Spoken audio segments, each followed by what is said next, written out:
ashes, the spirits light up the night. Now, we're live from the Untold Radio Network.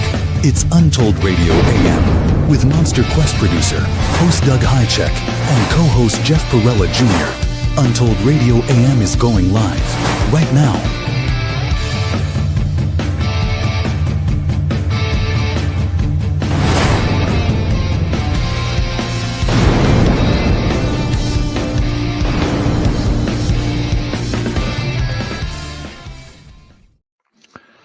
Hello, everyone. Hey, Jeff Perella Jr. That's me, the one and only. Yeah, the junior, the big ragu. Yeah. Hello, everybody in chat. We've got people streaming in. We've got Kenny Hess. We've got somebody called Famous People. Hello, Famous People. We got Charlotte J, Mary Jo Schwermer. We've got Kevin Morris, an octopus with no friends. Okay. That's a good name. Sure, yeah. It's creative. Yeah, I like it. We have Joanne, and it's another one, Dookie Pickles. Okay. And we got Brendan B in. And anyhow, let's get this thing underway. Tonight we have Ray Harwood. Yeah, interesting guy. Looking forward to it. I told him when I first saw his picture, I go, dude, you look like a badass. He goes, thank you. He's a very accomplished guy. He's done a lot of stuff. Yeah, really accomplished. He's a archaeologist who has found some really, really fascinating evidence. We're going to go through it with you today. Stuff that just can't happen, right? Unless it's something like a Bigfoot, or it could be a Bigfoot. Yeah, he's very knowledgeable guy. Or a human. Like, I don't think humans are going to do what he's going to present. And then we have news. We have weird marketplace picks. That was fun. Everybody likes that, I think. Oh, what the heck? I may not give anything away, but I may mail somebody something free. Sure. Somebody. Sure. Yeah, free. Just mail it. But they're not going to win anything. Right. No. Anyhow, what do we got? What else we got? Oh, it's episode, what is it? 230? 239. That's crazy. Yeah, it is. Keep looking at that going, huh? It was beautiful here today. Finally, after 30s, low 40s and 30s weather with a lot of wind. And I think there was snow on the ground last show, I think. I know. Maybe it'll warm up. Me and Jeff want to do some fun stuff. I'll get some motorcycles out. Like ride some motorcycles. Okay. Yeah. What do we got? First, let's dive right into the news and get this thing underway. Will do. Act show. Untold radio news that can be a bit weird is right now.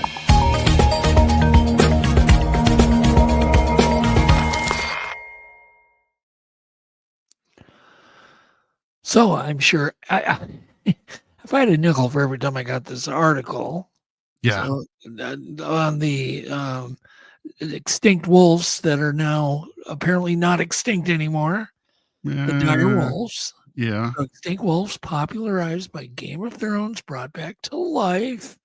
Photo 1. And Jeff, you understand this maybe more than I do, but I've done quite a bit of reading about it. But just hang on just one second. So this was a Dallas-based biotech firm. We don't want to do any misinformation because we don't want any lawsuits or anything. But as I understand it, these wolves will become more dire wolves as time goes on. Is that correct? Yeah. What they did is they modified DNA of gray wolves to genetic markers that are more typical of dire wolves. So they didn't actually. I thought they pulled it out of some. I don't believe that there's a complete sequence of that DNA, but they did get some dire wolf DNA Okay. And I think they just used that information to edit the DNA of gray wolves. So they're going to have various genetic. The best way to explain it, I think, is that it's a genetically modified gray wolf. It's modified to have dire wolf characteristics. But the company, I think everybody has seen this. This has been all over the news. But the company wants to work on thylacine, woolly mammoth, and dodo birds. They've announced that. So I think it's pretty cool. I mean, these things have been extinct 13,000 years. yeah, They're bigger. They're 150 pounds. They're 6 foot long. Like if you see one of these out in the wild ever, which you probably won't, because I would imagine they're going to keep them isolated, right? I would think so. I hope so. We're not going to let them go. That would be And they're cool. both, it's. I think it'd be cool if you did, but whatever. But what are they? 3 feet at the shoulder, 6 feet long. And they really get heavy. So yeah, they get big and tall, and I think their behavior is believed to be quite a bit different than modern gray and timber wolves. So, like how I can't remember. more aggressive. No, I don't think so. But they just operate differently. I don't believe they're. Somebody in chat might know more about this than me. I just think that they're just different. I mean, they're not that closely related to gray and timber wolves. Well, I really do want to see the woolly mammoth, the dodo. I do want to see the Tasmanian tiger, but most of all, I want to see a big old vegetarian dinosaur like a brontosaurus. Yeah, So, I think that'd without be pretty tough to pull off. But I think with enough time, anything will be possible. Who knows? Well, couldn't they use like a modern lizard? No, they're not related to dinosaur. lizards. They're related to birds. Same way. Could they use a bird? It'd be the closest modern thing Chicken. is birds. I've heard a chicken, a regular domestic chicken, is the closest living relative to a tyrannosaurus. They share a lot of DNA with dinosaurs. Chicken. So every time I eat chicken now, it's eating a dinosaur. Eating a Tyrannosaurus Rex. Okay. Next, we have apparently there's a tree that they discovered that lightning strikes aid it, actually help it, versus other trees that, if you probably have known, explode when they get hit by lightning. But these trees survive, and it helps them get older and older. And the article states lightning is usually seen as a harbinger of destruction in forest, killing and damaging trees in their blasts. But in the lowland rainforest of Panama, one species of a towering tropical tree may have evolved to use the force of nature to its advantage. Mm-hmm. So it's called the Tonka bean tree. And apparently it benefits by being struck by lightning. And what it does is it kills all the parasitic vines and crap growing in it. It shakes all that off, but apparently the tree has a different kind of structure and it isn't affected by the lightning. Just lets it pass right through. That's interesting. Yeah, it's a pass-through tree. I think it's cool. It's called the Tonka bean tree. God, if I was a tree, I'd love to be named the Tonka bean tree. What a cool name. So I'm just looking at anything that we didn't really cover. This picture here, the left is before the strike and the right is after, so you can see how the tree. Most trees would just they die, but this tree has survived and thrived after being hit. Yeah, same tree left and right. Yeah, no, it's so cool. So apparently they did a lot of. I would imagine it took time to do this study because you can't let's get the tree hit by lightning. You got to wait. Right. Apparently they analyzed energy patterns recorded by sensors on an array. Well, there you go. Interesting. I thought it was interesting. Yeah. It wasn't clickbait anyhow. Yeah, that's refreshing, isn't it? It was actually a good article. Yeah. And I love all of these. This is a bit clickbait, but the next article is trail camera captures rare sighting of elusive creature, right? The word creature. Instead of just saying a bird, they got to say creature to get your attention. And it says they're very happy to see them. And this is a very cool bird. It kind of reminds me of a pheasant, I guess. Yeah. It is a blah, blah, blah, blah. Yeah, well, yeah, it is an unusual pheasant. It's caught in Thailand. Apparently they were shocked to see it's called the Great Argus. Argus pheasant. Yeah. Yes, the Great Argus. Other than that, I don't really care. I think it's cool. Cool looking animal. Yeah. Yeah, it's a very good. It's a very handsome pheasant. Pheasants are all pretty handsome. Every time I take my bike ride, there's one pheasant that busts me. Every time he sees me coming, he does the big, whatever their call is, their alarm call. Sure. But it happens so consistent every day. Take a walk, take a ride. That damn pheasant's just like busting me. It's a male you're seeing? Pardon? It's a male you're seeing? I have no idea. There's quite a bit of sexual dimorphism in pheasants. Oh, you don't see it, you hear it. I don't see it, I hear it. It's probably a male making noise. Yeah, probably. I would guess. But I'm not even close. But when he sees me, he just warns everybody. I'm like, oh my goodness, get out, give me a break. Okay, then we got snake hunters in southern Florida now top 100. These are pros. These are people, I believe, that make their living catching Burmese pythons. Yeah, I believe there's, hopefully somebody will correct me if I'm wrong, but I believe there's a bounty on them. Yeah, there is. On them. Yep. Yeah, and I don't know exactly what the bounty is, but I would imagine it's probably quite a bit. Yeah, they're a huge problem. They're really taking over the Everglades. Yep. And apparently there was one of these python hunters that gave a lecture at the Ding Darling National Wildlife Refuge in Sanibel Island. Have you ever been to Sanibel? I've not. I heard it's awesome. It is awesome. I used to go there every year. I'd go to the Ding Darling Wildlife. I love the swamps, right? Yeah. And they have trails through the swamp, and they have boardwalks, and it's just a really cool way that you can just sit there and relax and watch alligators or horseshoe crabs. I remember I took my son, I think it was Alex. I took him there, and there were like billions of horseshoe crabs that were mating. Oh, cool. And it was just such a prehistoric sight to see these huge, those are cool. Those are neat 1 animals. foot. Yeah, 1 foot long horseshoe crabs. They're a weird animal. I mean, very weird. I'd help like flip over some that would get flipped over, and there's nothing under them.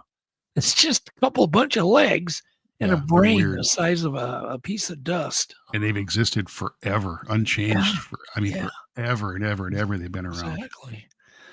Okay, back to the python. They're worried the snakes are going to migrate further north, and I'm sure they will. Mm-hmm.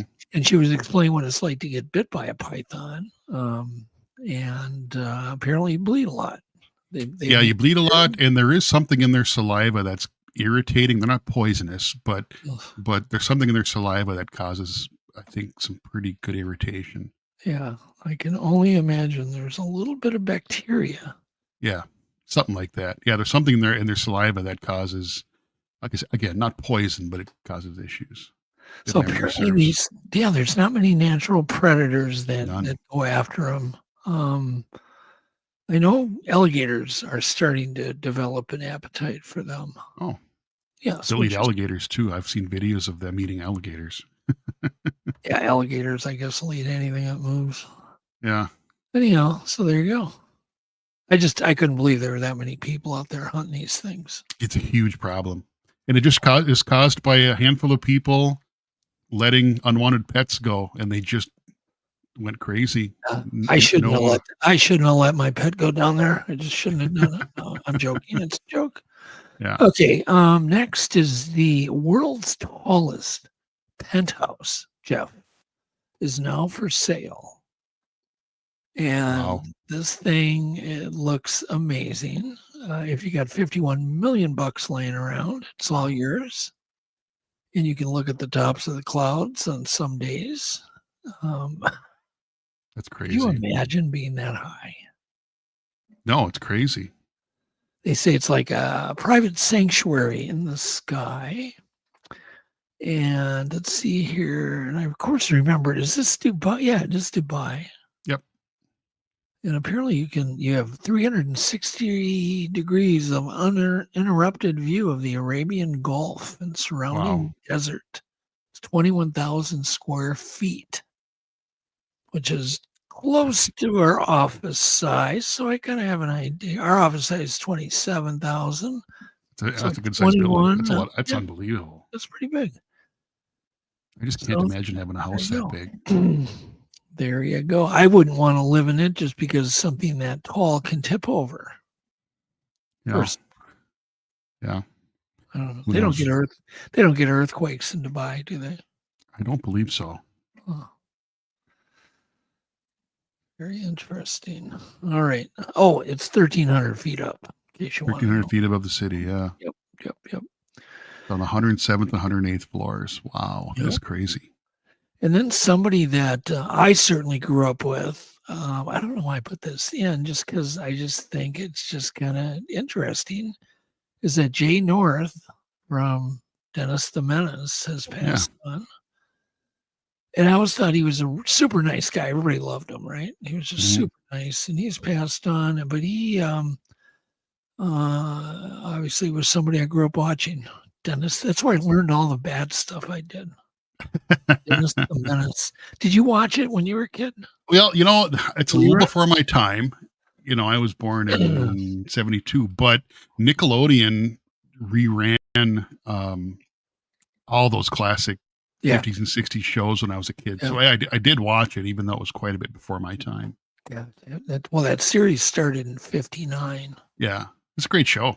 He was a good guy. He was very well cast. He did a good job. Yeah. Super.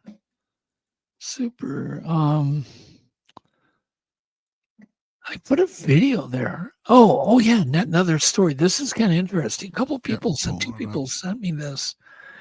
And it's about the Kawasaki group. Apparently posted a video. So the video is real. It did come from Kawasaki.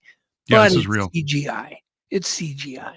So whether they actually have something or really have it on the drawing board, I don't know. But let's go ahead and play the video. It's super interesting. It's a robotic horse you can ride versus a motorcycle.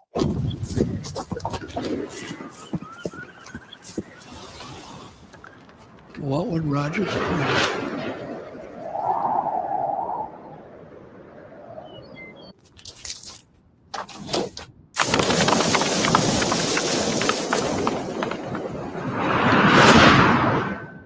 That's right, when you know this is BS.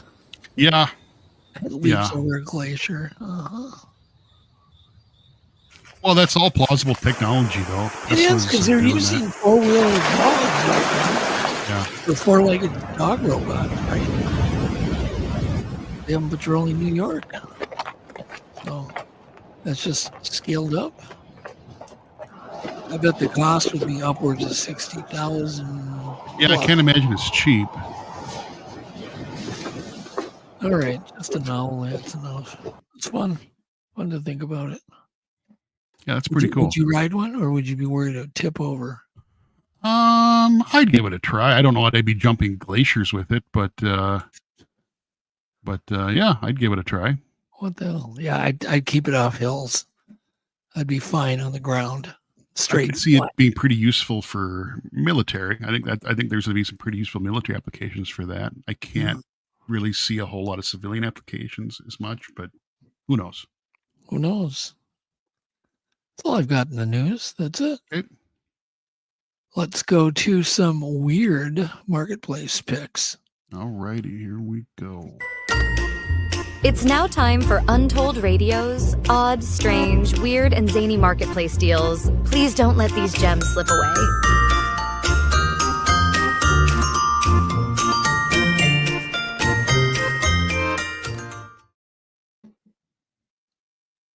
I think that was you with that magnifying glass, Jeff. Could have been.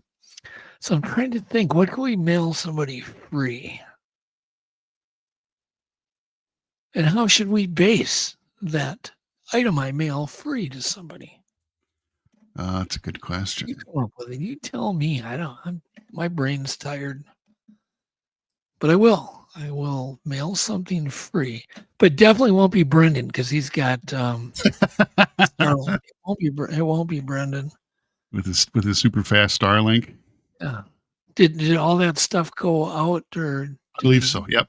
I talked to the office, that's and a lot of people. I got them all. Yeah, everybody responded. I believe everything got sent out. Alex probably went, "What the heck are you doing, Dad?" So I gave away what, 6 things? 6, I think. I think 6, and I'm pretty sure he got them all out right away on. So between me and you Friday. and our audience, did Alex say anything naughty about me? No, not at all. We didn't. Nope. Oh, okay. I was just like, I figured he'd like, what? Because he keeps track of all the little numbers, and I don't have anything to do with that stuff. So what are we gonna give away? Probably. How many do you want to do? Just one, or Alex will have my neck. So I suppose we're not giving away. We're just mailing it to him free, Joe. Right. I don't know. It's your stuff. I don't know. I suppose the first person that guesses spot on, or that nails a guess. Should we do a book? Sure. What do you guys want? You know what, though? Hey, I got something right here. It's my personal thing. But I'm thinking, and it's what I paid probably $100 for it at the last conference I was at. Mm-hmm. I show it. We can give that away. But you got to figure out how we're going to do it. Hold on here. This is so cool. And I actually really love it. It is a very beautiful female Bigfoot statue. Oh, that's really cool. It is really cool. It's really high quality. I mean, it's got all that hair all carved into it and everything. Super cool. It's got a piece of, it's like a stump. And I love it. And I'll give it away. Well, that's cool. Just as long as, somebody appreciates it. Yeah, I mean, the value, I know I paid, it was worth $100. I think I got a little discount off it, but Sure. yeah. Well, I don't know. How do you want? I mean, what do you want to? I I suppose just the first person to guess right. I don't know unless you got a better idea. The first person That nails a guess right. Well, okay, all right. So we'll pick one item Okay. towards the middle or the end, and then you Okay. got to be the first person to get the closest to it within, let's say, 1 minute. Yeah. Okay, those are the rules. Okay. Then you can get this So everybody be paying beautiful attention. Get your guessing hat on. statue that I get to look at it. No, it really is. I'm not giving it away because I don't like it. I love it, and that is why I'm giving it away. Absolutely love it, but I can always buy another one. Yeah, that's cool. But these are one-off. I mean, even the rocks. That's really cool. See, it's even got the rocks. Yeah, it's kind of green screening here, Oh, sure. Yeah. but it's just super cool. I Yeah, love it it. is. Very detailed. But it is a female. Yes, it's got hips too. Well, Hips. let me scroll through here. That's Let me pick one that would be. But I would say the Really value hard to is guess. over $100, and it's brand new and it's gorgeous. Okay.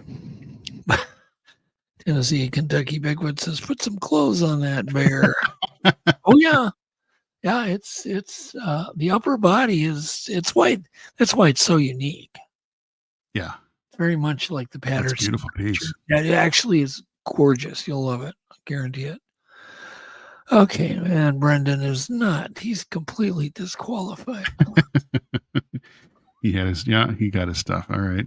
All right. Anyhow, let's go. Photos 7. This is a Weird. ultra rare vintage Dr. Shivers dissected frog candy dish. Okay. That And this makes was no listed- sense to me whatsoever. Yeah, it doesn't make any, but it's animated. So it's got batteries in it, and then you put your candy around it, and then the frog flops around like he's getting dissected. And I thought, that is the sickest thing I've ever seen. Wow. And the weirdest thing I've ever seen.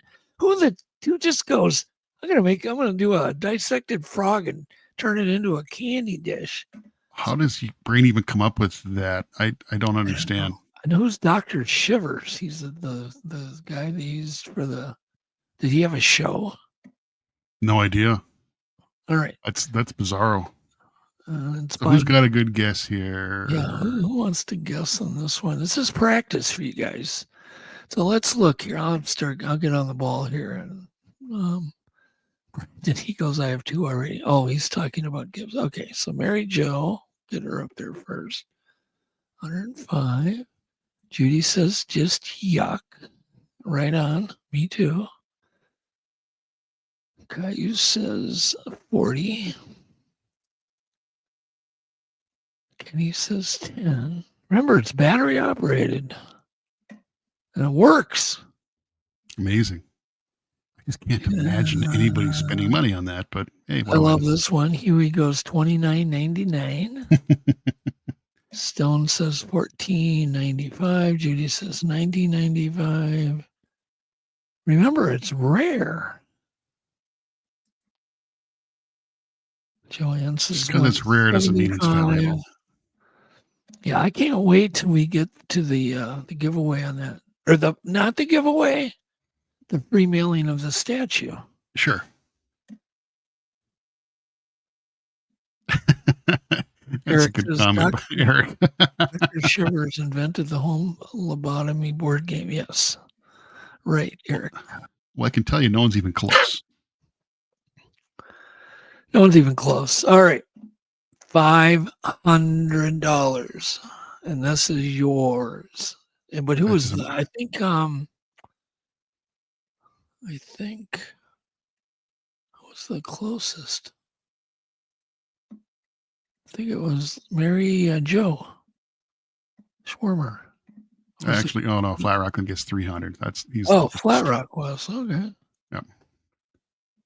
Good job. All right, another strange one. I think it's strange, but I didn't know anything about these, and I've been to Mexico many times, and I've been to the non-touristy. Jeff, you got to just quickly summarize the reason you went to the Tobacco Burrito town. Lake Bacharach. Went down there bass fishing with my dad. Lake Bacharach. But the town is Baca Burrito that you stay in. Yeah, it's Lake Bacharach. I can't remember the town's name, but yeah, crazy. It was a beautiful place that is completely unsafe now. But why did you and your dad go there?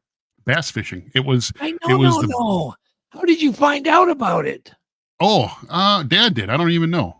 Oh my God. It's because me and Ron went down there, blazed the trail. We were the first guys to fish in that lake. Oh, that's right. We wrote an article in the Star and Tribune. I was on the front page of the Star and Tribune. No, I remember that. My shirt off casting. And everybody saw that article because it was on the front page. Usually sports articles don't end up on the front page of a big, metropolitan newspaper. Yeah. And so your dad, so that's how weird the coincidences are with us. Yeah. So your dad sees that article, then you guys fly down there too, and it was nuts there. I mean, that's not a tourist place. No, like I got off nowhere. I got off the plane and had guns pointed at me, lots of them, machine me too. guns. M16s from Federales pointed right at me. Yeah, and that's what I'm like. Why did you went to Baca Burrito? You remember the dirt floors and the thatched roofs and the rats and the 100%. And then the long mountain ride. My God, I'd ride in the back of a pickup. Yep. Like 2 hours. Really cold for 2 hours with dust, and it was like 30 degrees. It was a bush plane. Yeah, I think we flew to Tucson, then from Tucson across the border to Hermosillo, and then to Hermosillo to some little bush strip in the middle of nowhere. And then it was a 2-hour ride down a dirt road in an old plane. The plane that were like wires hanging down, and the compass was broken, drained. It was sketchy. We're flying through the mountains, and oh my God, that was crazy. Yeah, but then I wanted to tell Mom about it. Do you remember how the motel or the whatever it was, the compound had a big barbed wire fence? Yeah. around it. I Yeah. swear to God, I snuck out in the middle of the night. I did heard not do music that. playing off real far away. So I threw my coat over the barbed wire fence, climbed over it, walked, and through the countryside of this western, like Clint Eastwood days town, right? Alone, went to the party, and I got surrounded by cartel guys. It's a bad area now. Yeah. And and I didn't know what was going on. I was just trying to, whatever, have a good time. But I guess I wasn't wanted there. And then all of a sudden, Ron Shera shows up. He did the same thing. Snuck out, climbed over the barbed wire fence, came in looking for me because he was worried. Well, then the guy who owns the motel, he realized me and Ron had snuck out. So he goes and he figures, oh God, they're going to get killed. So he goes and looks for us and finds us. And all he said was the following: we need to walk out of here backwards and very slowly. Yep. That was it. It was a rugged place. We had very strict instructions to not leave the compound for any reason whatsoever. I did too, Yeah. but I just said, well, what the hell? I'm up for an adventure. And it was the dumbest thing. Those are the kind of stupid stuff that I would do back when I was I will say this: after seeing that is rural Mexico is true poverty. What people think of around here as poor people, Yeah. it's not. You're not even in the same order of magnitude. It's way. I mean, the town we were in had 2 phones. There was no electricity, dirt floors, Yeah. clay wood stoves in adobe houses with thatched roofs. I mean, But the whole was, town would get together and watch it. There was a TV in like the center Yeah. of town. They'd all Yeah. get together and watch like HBO. yeah, there's like no electricity in town. There's like the mayor's house, the resort we were at, and there was like one little. I wouldn't call it a resort, but that's Yeah, it. well, yeah, good point. Ah, Pretty yeah. wild, pretty wild trip. Well, the funniest part was there was a toilet in the middle of the room, no walls, just a toilet in the middle of Yep. this dirt floor. Yeah, And so remember I that? woke up one day and I'm like looking, I'm like, oh my God. I wake up to seeing that somebody sitting on that thing. Yep. It was- yeah. Yeah. Anyhow. All right. Anyways, All right. So back to I'm sorry, we got sidetracked with I crazy. tracked. It was just weird because you're the only guy in the world that went there other than me. Yeah, and actually, we got I'm going back here. Oh. We got a pretty good guess. What do we got? was it? Kaiju actually is pretty close. Okay. Now Yeah. these are what they call dancing boots. Hmm. Mexican dancing boots. I'd never seen anything like this. I thought, what the heck? I couldn't even walk in them, let alone dance in these. I never knew about that. I swear to God, there was something in Breaking Bad where there were some guys wearing these long boots. Yeah, it's a thing, and I've seen them when they're just cartoonishly long. Like These Like- are. oh, that's not even close. If you look, there's really? ones that are like like 4 or 5 feet long, big, arcing up like up to eye level. Yeah, it's. Wow. I don't understand it, but it's a thing. So, Oh, Yeah. you know what, Kaiju? He's nailed it right there. Good job. yeah, that's it. 450. Yep. All right. You can pick those up. Tristan, you look great wearing those. All right. Next is another really weird one. I'm sorry. We won't get sidetracked on this one. This is a face hugger mask made out of leather. I think it just is as weird as it gets, but go ahead and guess what they want for it. Don't look it up. Oh, that's local too. Weird. Yeah. Oh, yeah. It's your next door neighbor selling it. I mean, it looks well made. It's leather. Yeah, but It's who a fair does amount of this? work. Who just wakes up one day and goes, I'm going to make a face hugger mask? Is it like to go over a CPAP or something? Maybe I don't know. No. it's I've just seen people do that. Make weird masks to go over a CPAP. creepy. I don't know. All Who's right. closest right now? Oh, we got Huey- a Huey's somebody got it. nailed it. Yeah. Looks like is it Guys, 300 all or the- 350? A lot of people did good. So it looks like it was 300 was the right one. So Yeah, Kenny, 300, 350. Yeah. Kenny got it right. Okay, so I think what we're gonna do on the next one. Let's see how many we have. Okay, no, I got the one. It'll be coming up that we're gonna do the giveaway. The mailing of the Not giveaway. statue. I'm not giving it away. Right. I'm just mailing it to you Right. without a bill. Okay. It is go up, throw up the next one. It is a weird rock from Japan. So it's listed. I love how it says like new. Used like new. Sure. You can't make this Gently up. used rock. It's used. It's like new. Yeah, used like new. Perhaps the strangest rock I've ever seen. They write. I found it off the path of the foot of Mount Aso, an active volcano in Kyushu on my holiday in 1986 or so. And my daughter happens to be in Japan right now, right there. Yeah. She's still there. Having fun. I FaceTime her every night, and I'm like Cool.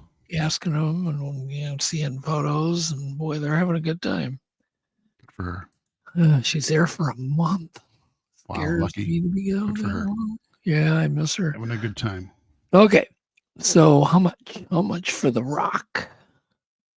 Somebody says it's Godzilla. Oh, Brendan B. Godzilla poop. Yep, could be. It could be what it is.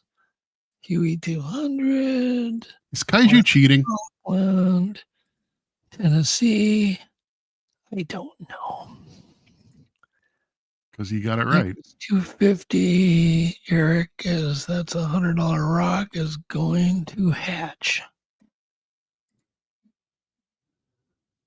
I think you missed it there. Kaiju nailed it right there. Caillou? Is it Kaiju or Caillou? Is it Kaiju or Caillou? I think it's Kaiju. I can't remember. It's But Caillou. you could be very well be right, but that's what it is. 150. Yep. There you go. Go ahead. Did you get that too? It'll be mailed that big rock by Jeff. Jeff will buy it and Like new. re-gift it to you. It's really like new. All right. Kaiju. He just So- clarified. That's what so- I thought. Kaiju. So the next one, I think we need to give away. Well, I'm trying to find one that people can't cheat on, but we're going to do it on time, right? Yeah, I think this one will be hard. This is good. I think this next one's a good one to do. I was thinking the same one Okay. actually. All right. Here we go. Throw it up. And time at 1 minute, Jeff. One. You got a timer? We don't. No, take it. Oh God. You got a minute going? There we go. Sure. All right. So, this is obviously a boat. You can see the size. And that's all I'm going to say about it. It's used like new. It is the Titanic. Mm-hmm. So we have 1 minute to guess the price, whoever's the closest. And I'm watching God, my accountant was trying to call me.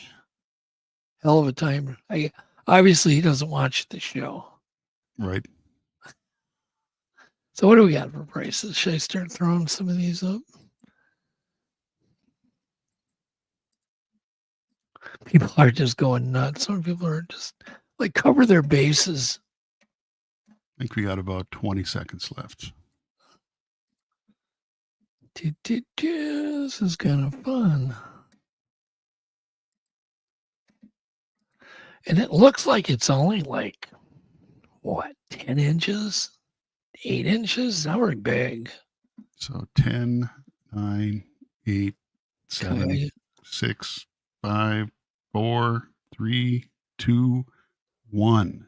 Stop. Who is the closest? No more guesses. Oh, All I right. think I found the one who won. And I think, I don't know yet. We got to confirm that it's Nick. No more thing.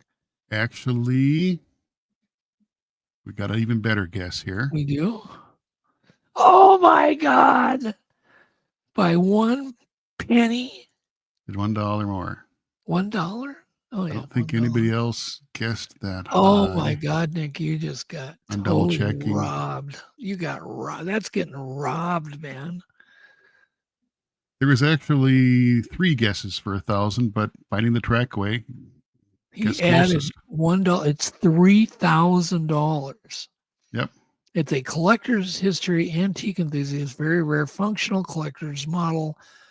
Hasn't been made in ages. Fully functional. It floats and then it sinks and splits up into 2 pieces. As What an odd thing to have. But I don't know. So we're confirmed.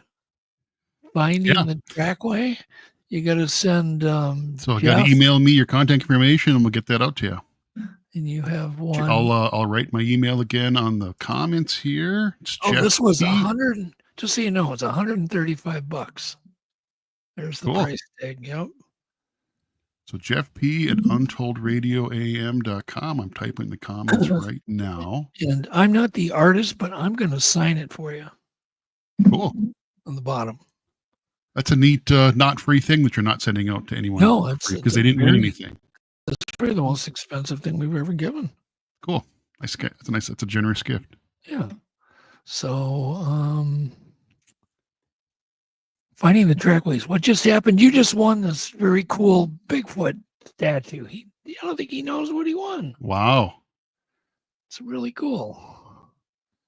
I Yeah, paid nice job, man. $135, and I just got it, and I am sending it to you. You didn't win it. I'm just mailing it to you free.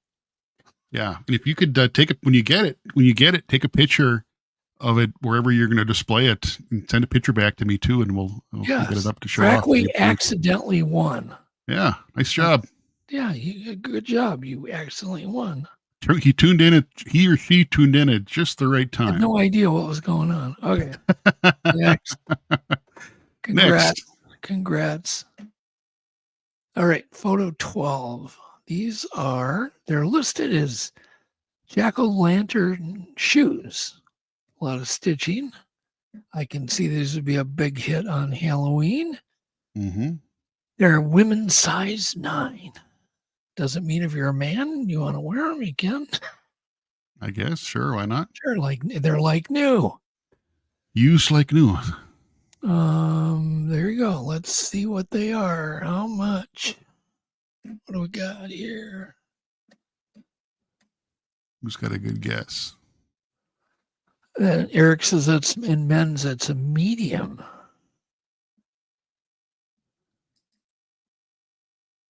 Some pretty good guesses here, actually. Looks like guesses.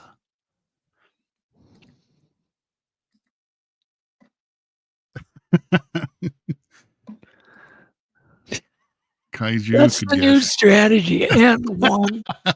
Just guess higher than everybody else. $1 higher. You all the time, Jeff, when we guess. The Price is Right strategy. I actually think looks like Kaiju is the closest again with oh no, there we go. Take it right there. That's the winner right there. It's Caillou. No, it's Kaiju. He posted it. Kaiju. Yep. Okay, that's what I say when I sneeze. All right. So looks like it. There we go. $30. Mary Jo's spot on. $30. Okay, good job, Mary Jo. All right, next we got Crazy Eyes. We're getting into the crazy stuff. Photo 13. See, it's crazy. This will be a tough one. I just call it Crazy Eyes. You can pick this bad boy up. It's about 14 inches tall from the top of the head to the bottom, and the eyes can be set in all different ways. Just what you need in your garage, Jeff. You know what? I'm just looking away here for a second. I gotta let Ray know that it's time to check in.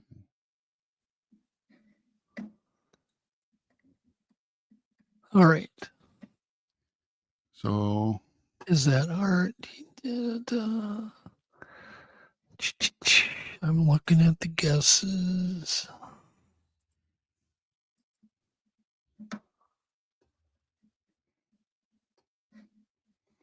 Looks like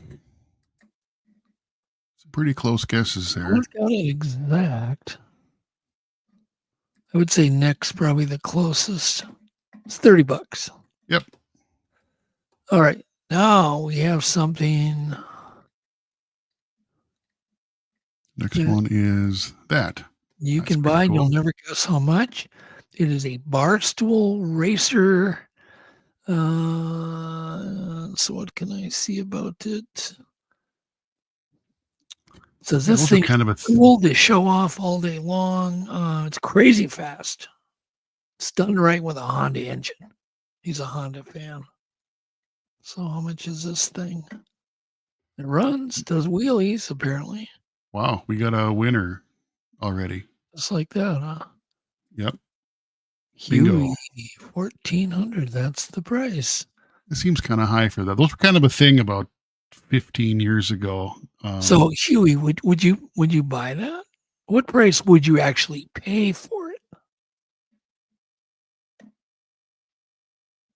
just curious. they are. Yeah, they are. I've seen them before. They were kind of a thing. Like you see them at car shows, bike shows, whatever. They look a little dangerous. All right, next photo 15. All right, 1 second here. I got a little behind. That's just a sign that says crazy. Yeah, got some ex-girlfriends that would just love that. I'm not giving much time on this. It's boring, but it's weird. Who would hang that on their wall?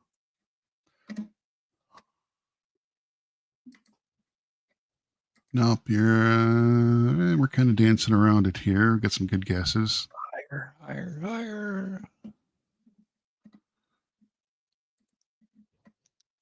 I'm going to call, unless somebody else nails it, it looks like Huey is the closest. Nope. Whoop. All right, number 16. It was actually 40, so that's a pretty good guess. Photo 16 is kind of weird. It's kind of a weird item, but it's got the word crazy in it. It is called, what do they call this? Crazy? Crazy plane figurine with certification. It's got certification, so it's got papers. Yeah. It's old. Yeah, crazy plane. There you go. Yep. Local too. It's Mickey and Minnie Mouse, crazy plane figurine, great condition, never displayed. I wonder why. Yeah, I don't get it, but I don't either. Like, okay. Anybody and want to guess on that? got some guesses here that are quite a bit off. I see. Hey, Ray. Ray's in the background. Yeah, He's we waving. can set up back there. Yep. Say, Ray, get that phone stabilized. Otherwise, we'll all get seasick. Gotta be ways. That was books you can. I always tell people duct tape your phone to something. Yeah, tape it down or yeah. There's so few people have computers nowadays because one, they're crazy priced. Yeah, And you really don't. I two, mean, your cell phone does everything. yeah. I know Well, people that looks- edit TV shows on their cell phone. Yeah. It's like, what? All right, what's next? Photo 17. Oh, we never said the price. Oh, it was $45. $45. We don't even care. Nobody cares. Nobody cares. Next one. This is weird. Photo 17 will be our last one. Photo 17, it's the Dark Lord Boglins. I've never heard of this, but they're animated. The eyes like are really creepy. No, thank you. Let's get some guesses here. Those are pretty good guesses, actually. Yeah. We're getting there. I kind of vaguely remember seeing commercials for that. Oh, that's a pretty good guess. Judy actually. got it. Yep. Judy got it. Yep. All right, that's enough of that crap. I just don't want to do anymore. Yeah. Just don't feel like it. Do you ever get like that? Just like, I do. I'm done. Enough I of get that it. crap. Enough of that. All crap. right, Let's do our word of the week. Ray's got to find some duct tape. We'll find some duct tape, Ray. Yeah, you got a few minutes yet, Ray. Take your time, get set up nice. You got plenty of time.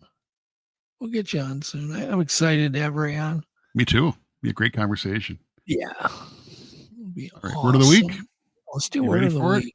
Okay.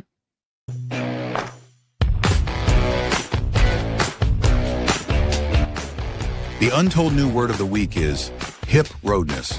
It is the act of having no memories of how you drove there. It's like driving amnesia or driving with your subconscious. Hip roadness may not be such a good thing.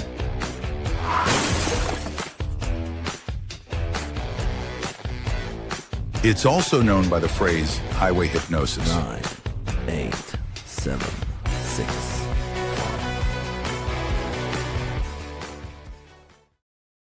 Yeah, that's not good. That actually happens. That's happened to me. Oh. I'm sure it happens to everybody. Oh, it's happened. About a week ago, I did it. I was running some errands and I missed the exit back to work. Just kind of daydreaming, and I drove right past the exit and kept going. And I realized, what the heck? What just happened? So it's pronounced hip, like your hip, roadness, hip roadness. Yep. Been there. One word. All right. Let's do 5 minute. We've got a couple of 5-minute witness things. You could jump maybe right to part 2, but let's go ahead and play part 1. Charlie Raymond, thanks to him, he filmed these courtesy of Kentucky Bigfoot. And go ahead and play part 1. And then part 2. And then part 3 is actually from the witness from the Untold Radio Network. So let's as long as we've got a cool bump. It's time for 5-minute witness. Short stories of strange encounters with the unknown.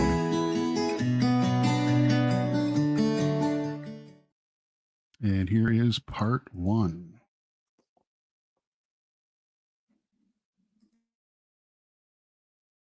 Whoop, hold on. Sorry. Had it and lost it here. Hold on a second.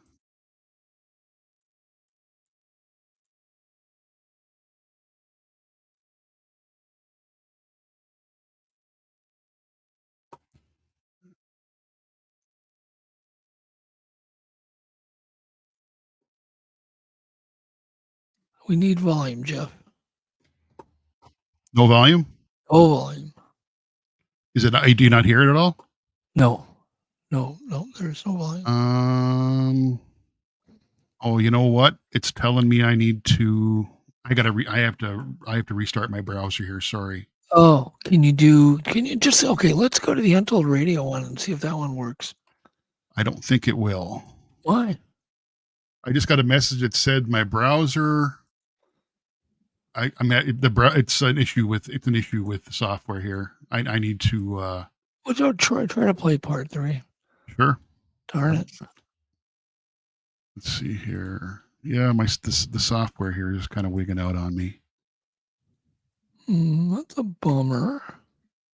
Let's see here. Let's try that again. Sorry, I'm having some issues. Can't do it, huh?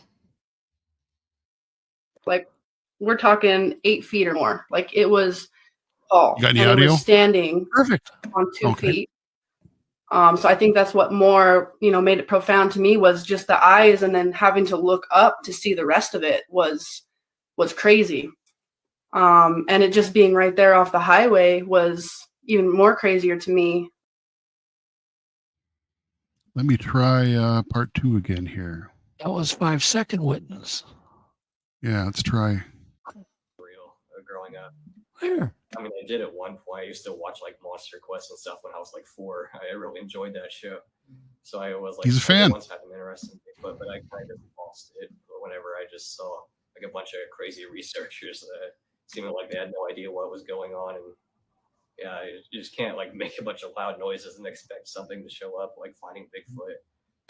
So I kind of like lost faith in that there being any chance that it could be real. So, what did your family say when you told them you saw it? My dad actually was kind of immediately believed me. He's actually always been like a Bigfoot believer. He says that there's just too many sightings for there not to be something that people are seeing. And he also pointed out that I'm really good at like often seeing things that are hard to see.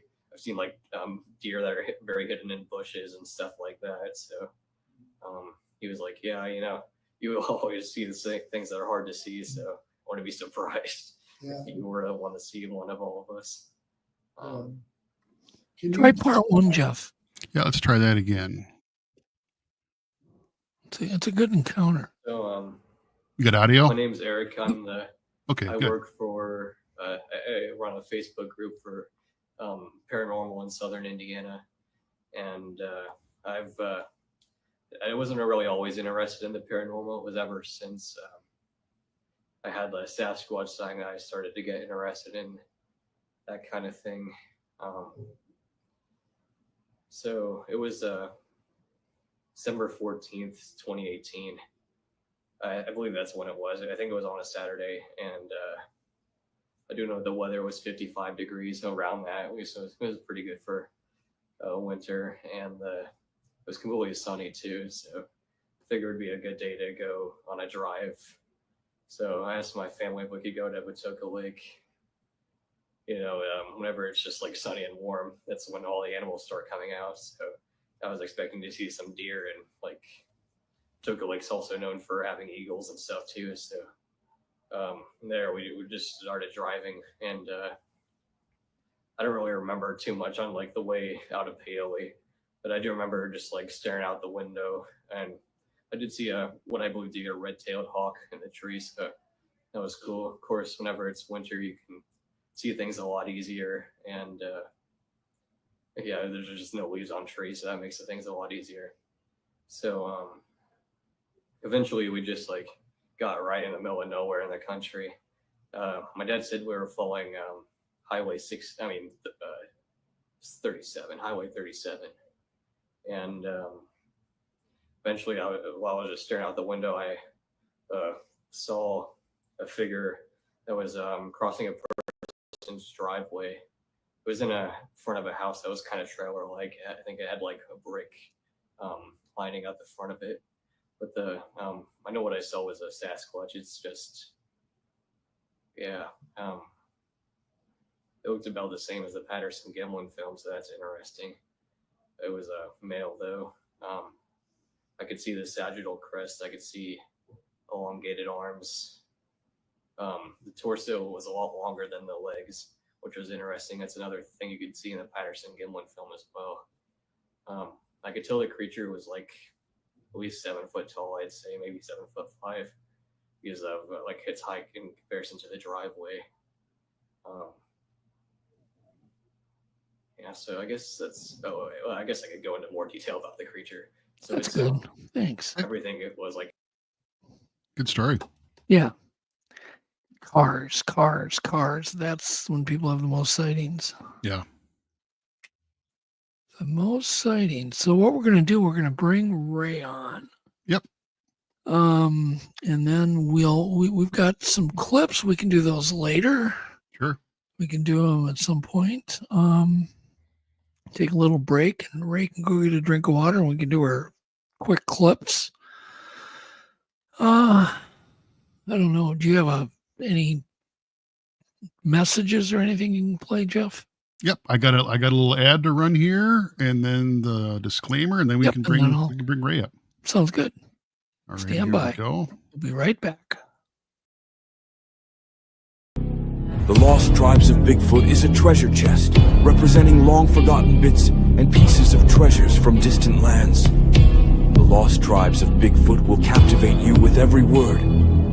Maxim W. Furyk skillfully writes and explores one of Earth's greatest mysteries that is fueled each day with new sightings. Order your copy today from Amazon or Hangar One Publishing. This printed and electronic book features exclusive IBT technology. See and hear what you are missing.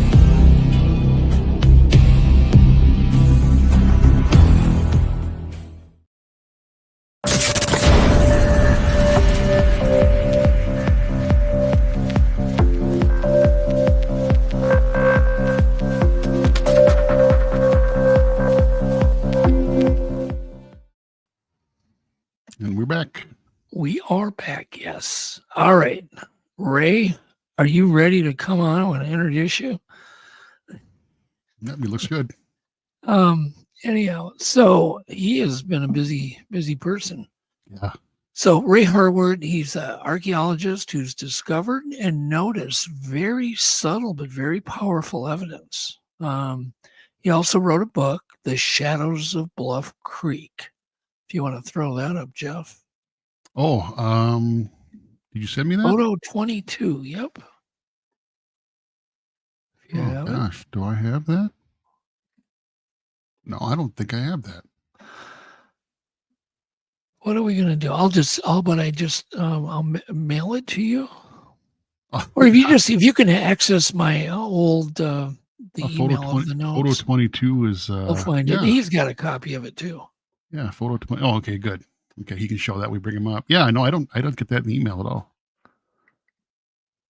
Do you have your old email? I'm looking at it right now. It's at the very bottom by his bio. So apparently this book is the story behind the Patterson-Gimlin film captured October 20th, 1967 near Bluff Creek in Northern California. So apparently this is a comprehensive examination of the events surrounding the encounter, including detailed observations, eyewitness accounts, subsequent analysis. The discussion addresses discrepancies, supporting arguments, criticisms, and that goes on. So it looks like a really, really good book. Yeah. And I don't know why I wasn't familiar with this book. I mean, that's usually I get everything related to the PGF film. So I'm going to have to get a copy of this. Yeah, me too. It says Harwood's interest in Bigfoot began as he stumbled upon large footprints at a sandbar while he was hiking in Yosemite National Park. The encounter sparked his curiosity. So, and that's what happened to me too. It was footprints. It wasn't a sighting. It was the footprint evidence. It says one notable artifact that Harwood found was you're going to have to hear it from Ray. I'm going to stop right there. And it was notable and very cool. It says Harwood suggests that this could be evidence of Bigfoot using blank diddy blank. We'll have Ray talk about it. Cool pictures too. So he's an archaeologist. God, I have a hard time with that. From CSUN, California State University, Northridge.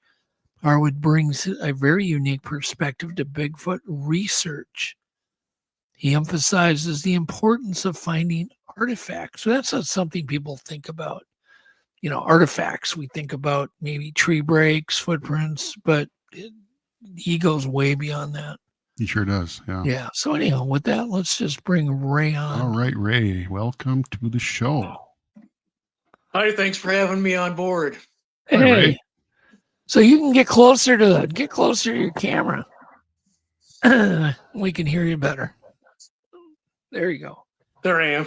Yeah, no, that's great. So it's good to meet you. I wanted to call you before, then I thought, it kind of ruins it. That'd be just super, super fun. So where in the world did you just suddenly, as an archaeologist, obviously you saw footprints. We'll get into that. But it's a big leap to just seeing footprints and getting interested to writing a book on the PGF film. Well, it started out when I was working at the Northridge Archaeological Research Center in the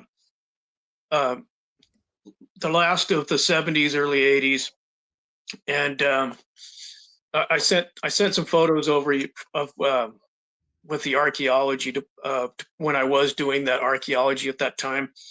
If you want to show those up, but Sure. I had a professor named Clay Singer, and he studied in France with a very famous lithic technology expert, which is the stone tool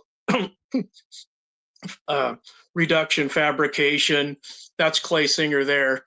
He studied in France under Francois Bourdes, who was an expert, one of the original experts on the reverse engineering of stone tools, how they were made, how the stone was quarried.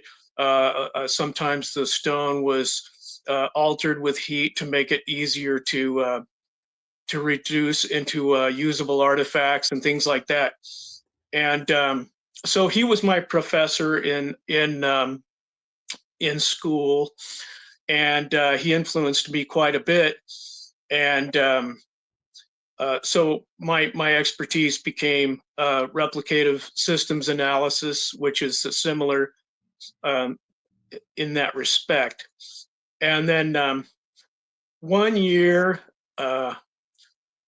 he drove up in his old VW hippie van and picked me up, and we drove out to the Mojave Desert, and we went to a little town called Yermo, where they have what they called the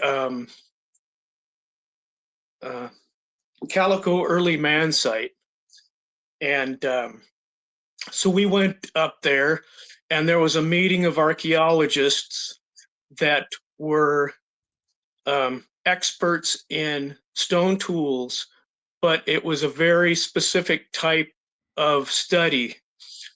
In the 1970s and 80s, one of the big projects of archaeology as a whole was finding pre-Clovis man. Clovis came over the Bering Straits, across the Bering Land Bridge about 12,000 years ago, and they migrated down into the New World in across the land bridge, and across the glaciations and along the coast and whatnot. And that's most likely the relatives of the Native Americans. But Calico was different. The people that studied Calico were of the school of thought and they didn't follow the main paradigm that people came over 12,000 years ago. The Calico believers, based on stone tools they had gathered at the Calico Early Man Site, they dismissed the paradigm of 12,000 years in the Clovis theory, and they stretched it back based on dating by strata in the site. It was really really deep archaeological pits, like you would see like in Africa or Europe or something, very deep test pits and whatnot. And they found these hand axes reminiscent of what Leakey found in the 60s in Olduvai Gorge and things like that. So the lady who discovered the site was Ruth Simpson, and I got to meet her. And one of the persons that was working with Ruth D. Simpson was Louis Leakey, who was at the time very famous. And he'd already passed away by the time I got on the scene. But I came and I did replicative studies on the stone tools found at Calico, but they predated any Homo sapiens in the New World of 200,000 years ago, some of the strata. And they're basically cobblestones of flint-like material they call chert. And these cobblestones had been worked, what they call decorticated, which they take the outer cortex of the rock and chip it off and make crude, sharp tools. And sometimes they'll take multiple flakes off to make a little bit more advanced tools. And some of them were stuff like obsidian. Actually, no. There is obsidian in the Coso Range near Calico, but this is a sedimentary rock that's it's like flint. It's compressed silicate that forms like in karst or like limestone topography. Interesting. Yeah. But how does all this? Okay, how does your education and finding this? But how do you get interested in writing a book on the PGF film? On Bigfoot. Yeah. Well, what happened is I got interested in relict hominoids, Right. the possibility of relict hominids being in the New World through the Calico site and Clay Singer. Okay. And there was no one at the time that knew as much about stone tools as Clay. And so that was a strong influence. But how I got involved in the Patterson Gimlin story is it was actually really recently. I went to Yakima for Bob Gimlin's birthday party, and then they had speakers like Dr. Jeff Meldrum and whatnot, and some of Bob Gimlin's friends were there and things like that.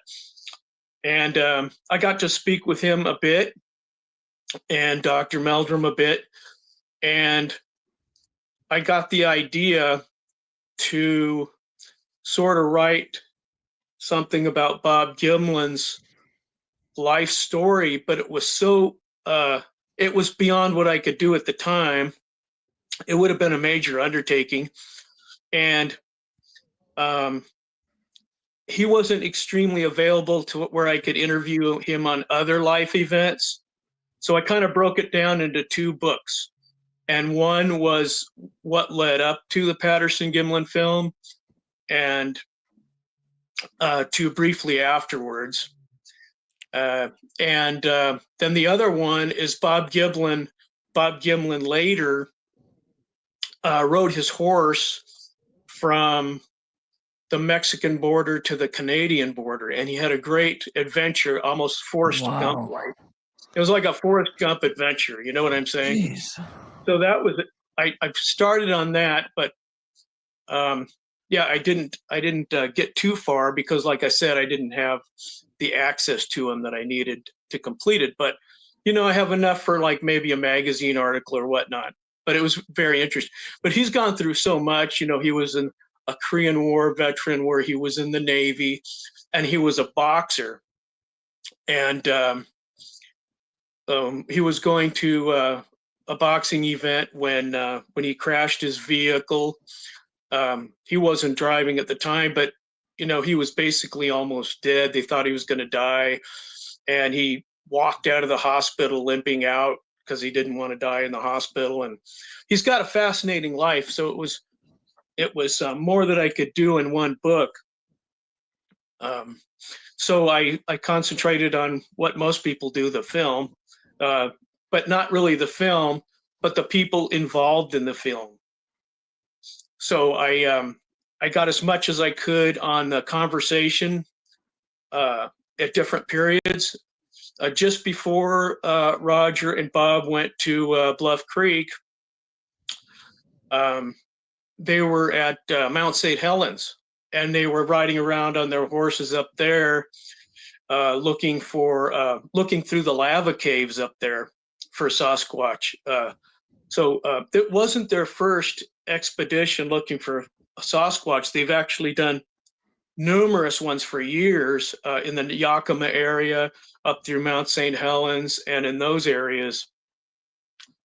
So yeah, so it's a bigger story than just riding up and filming it. It took years to get to that point. Well, what do you think about the film, to backtrack a bit? What are your thoughts on the film itself and what you see? Well, what I see in the film, now that it's been really gone through and stabilized and sharpened, you can see, like what most people see is the muscularity. To me, it's the calf muscles.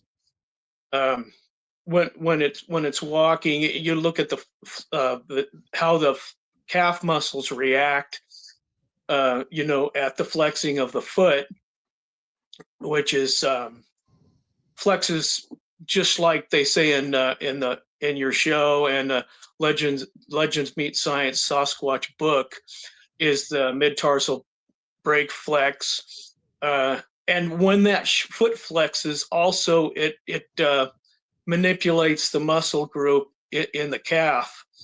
And then, of course, you see the tricep, which is very pronounced, and you see the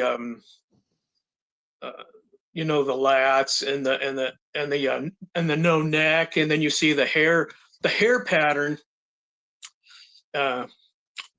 how it goes right down the spine from the top, and to me it looks very natural, like I'm seeing a natural animal. Yeah, like absolutely. if you were at the zoo and you saw a big old silverback gorilla, the way the hair acts and the shine of the hair, things like that. Yeah, it can't be faked even today. Yeah, the muscularity and the way the hair acts, to me it's just too real. And then not only that, is Titmus found a trackway.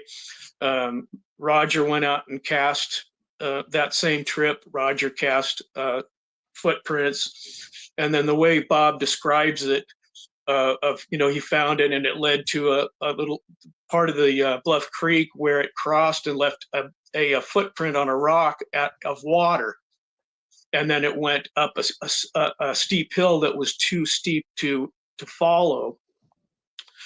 And just the reactions to me of Bob, I don't know if this is the case, but I heard you offered him money to, it comes like, here's $500,000 to say to tell the truth if it's fake, and no, I won't do it.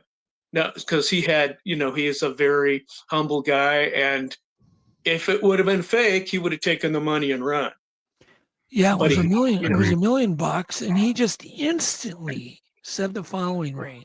He just goes, "Doug, I'd love to take your money, but let me just tell you the story again." That was the end of it. Yeah, there was no thinking about it. It was just, "I'd love to take your money, but let me tell you the whole story again." And he did. He just busted into the story. That's awesome.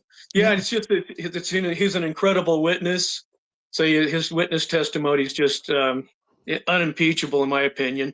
But okay, but I want to take a moment, Ray, to praise you for being a scientist and being one that actually is looked into this, took the time to study the film, go meet Bob. This is something, if just a few more scientists would get together, some really top people, this whole mystery would be over at that point.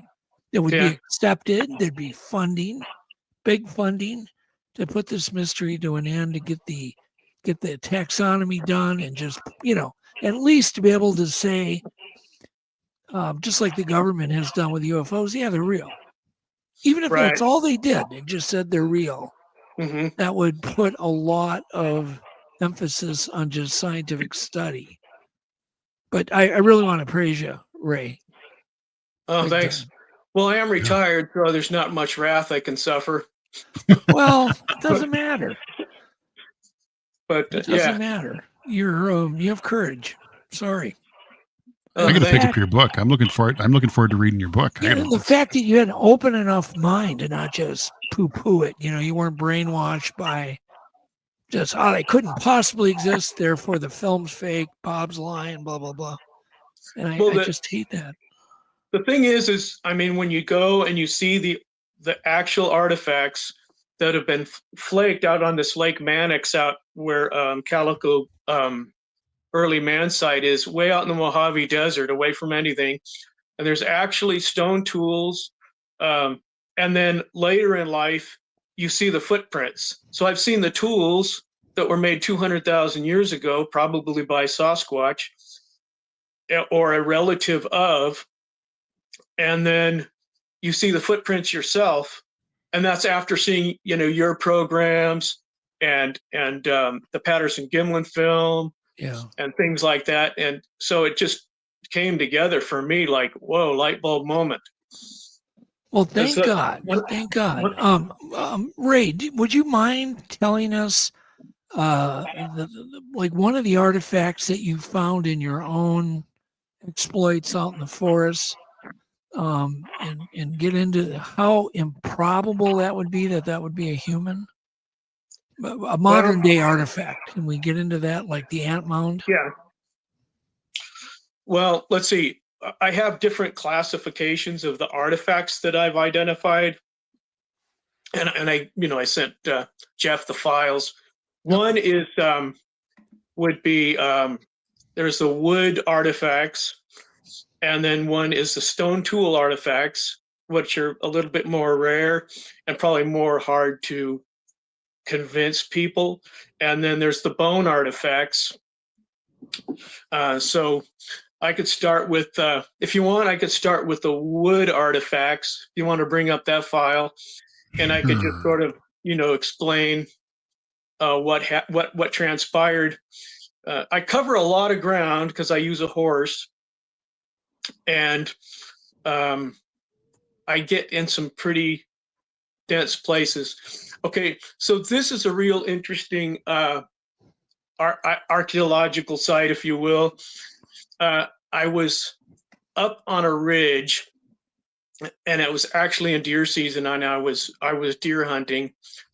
I wasn't squatching at the time, and I wasn't on the horse. I was just walking a ridge, and I looked down and I saw a small a valley that had several dry erosion river stream beds type coming down, meeting at the bottom where there was kind of an open area. And from the top, I could see that there was skeletons down there. So it was very steep. So I slowly kind of just slid down on my rump and my feet. And then I finally got to like a first ledge, and there was a tree surrounded by various species of bones. And deer, elk, and even a horse, but they were skeletal remains. So then I went down further, and I found something very strange. It was someone meaning, I think, I obviously hypothesized Sasquatch.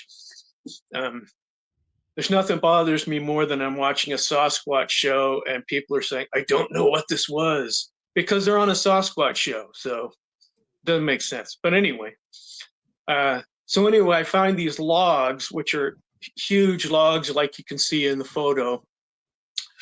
And this I'll just say Sasquatch, and then someone, if they don't want to believe that, that's fine, picked up these logs, were not only large around, but very long, like 15 feet long. And they'd smashed these animals to death and then ate them, like right there under the log. And so this is one of them. I had a lot of photographs of them, but it's kind of funny. I jumped over the stream and my phone went in the water, and I lost probably about 1,000 photos. And then here, what I consider like a club, like you'd see up north tribes killing seals with, and I found it on the side of a river. And so I'm thinking they used it to kill, to club muskrats or beavers or, aquatic frogs, aquatic animals, and things like that. So I actually think it has wear marks, like it's been, it's hit things. And so I talked to Thomas Seward up in Vancouver Island. He's a Native American watchman up there. He had stories of seal hunting Sasquatch, and his tribal group there has oral history of the same thing. And really? Yeah. So I kind of verified it. It's not verification by any means, like scientifically wise, but when you have oral history that lines up with something you're finding, and there's also witness reports. Then it kind of makes it all, very interesting. And then, so what these are is they're all about 36 inches, and they're all cylindrical pieces of modified branch that I believe the one on the very right is that club. The other two, I think, are wood knocking sticks. And the reason I have that theory is because they come from areas where there was actually a wood knock. So I cordoned off an area where the sound emanated from, and I just went back and forth on transects about maybe maybe 5 to 10 yards apart till I crisscrossed the whole area. And I did that. I've done that several times, well, probably multiple times, but twice I actually found what I considered the stick that made the sound. And it's not just that that it's a stick, the right shape and size, but it's also modified. It's not broken off, it's twisted off. And that's what you hear about the Sasquatch methodology of dispatching twigs and sticks and whatnot. Are these aged?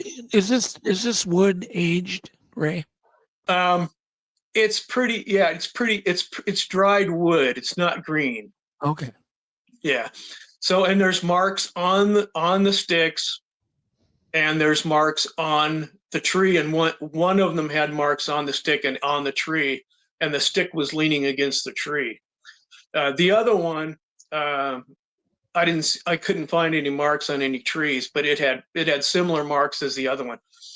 And I actually had a lot of these, and they're all about the same size. I've found multiple ones, but these ones were in context with BFR sighting reports, in context with not vocalization, but tree knocks. And one was the one iffy prints, like the imprint, the pressure imprints, but not anatomically identifiable prints.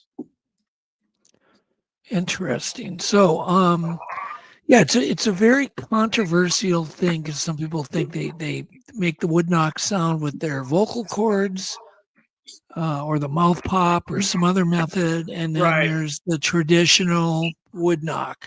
I mean, it does sound like wood on wood. That's what it sounds like. Right. Well, there's one BFR report outside of Florida, and can't remember the number of it, but there is an eyewitness that saw a Sasquatch wood knocking, like the skunk ape type scenario there.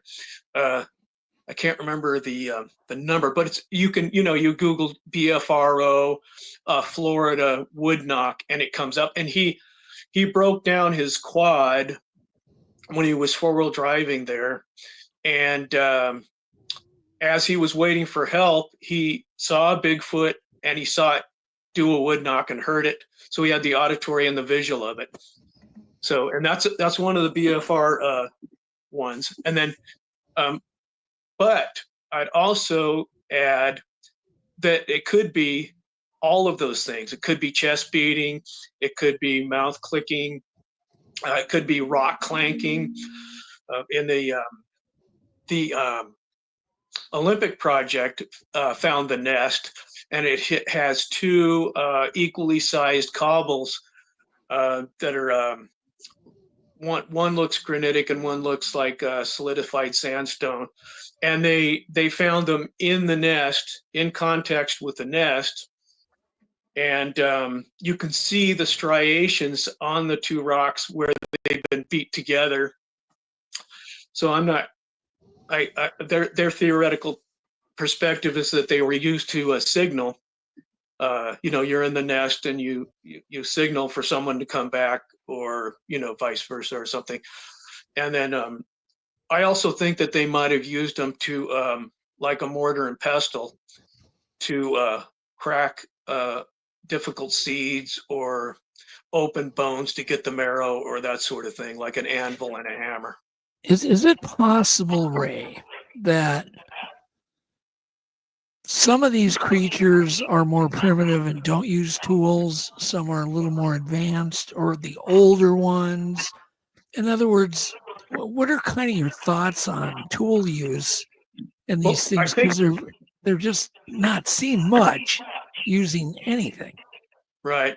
Well, it's sort of an opportunist thing. I think a lot of times it's opportunity, because like in Legend Meets Science, you see this, you know, the skull, the Gigantopithecus skull, where there's massive muscles from the jaw up to the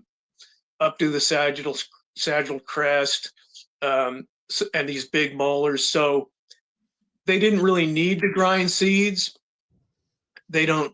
They don't. They can easily bite through any flesh or bone. They don't need a hammer to smash a bone open to get the marrow. It's sort of an opportunity thing, I think. Like in most cases, there's a rock available, and it may have already been broken, or they.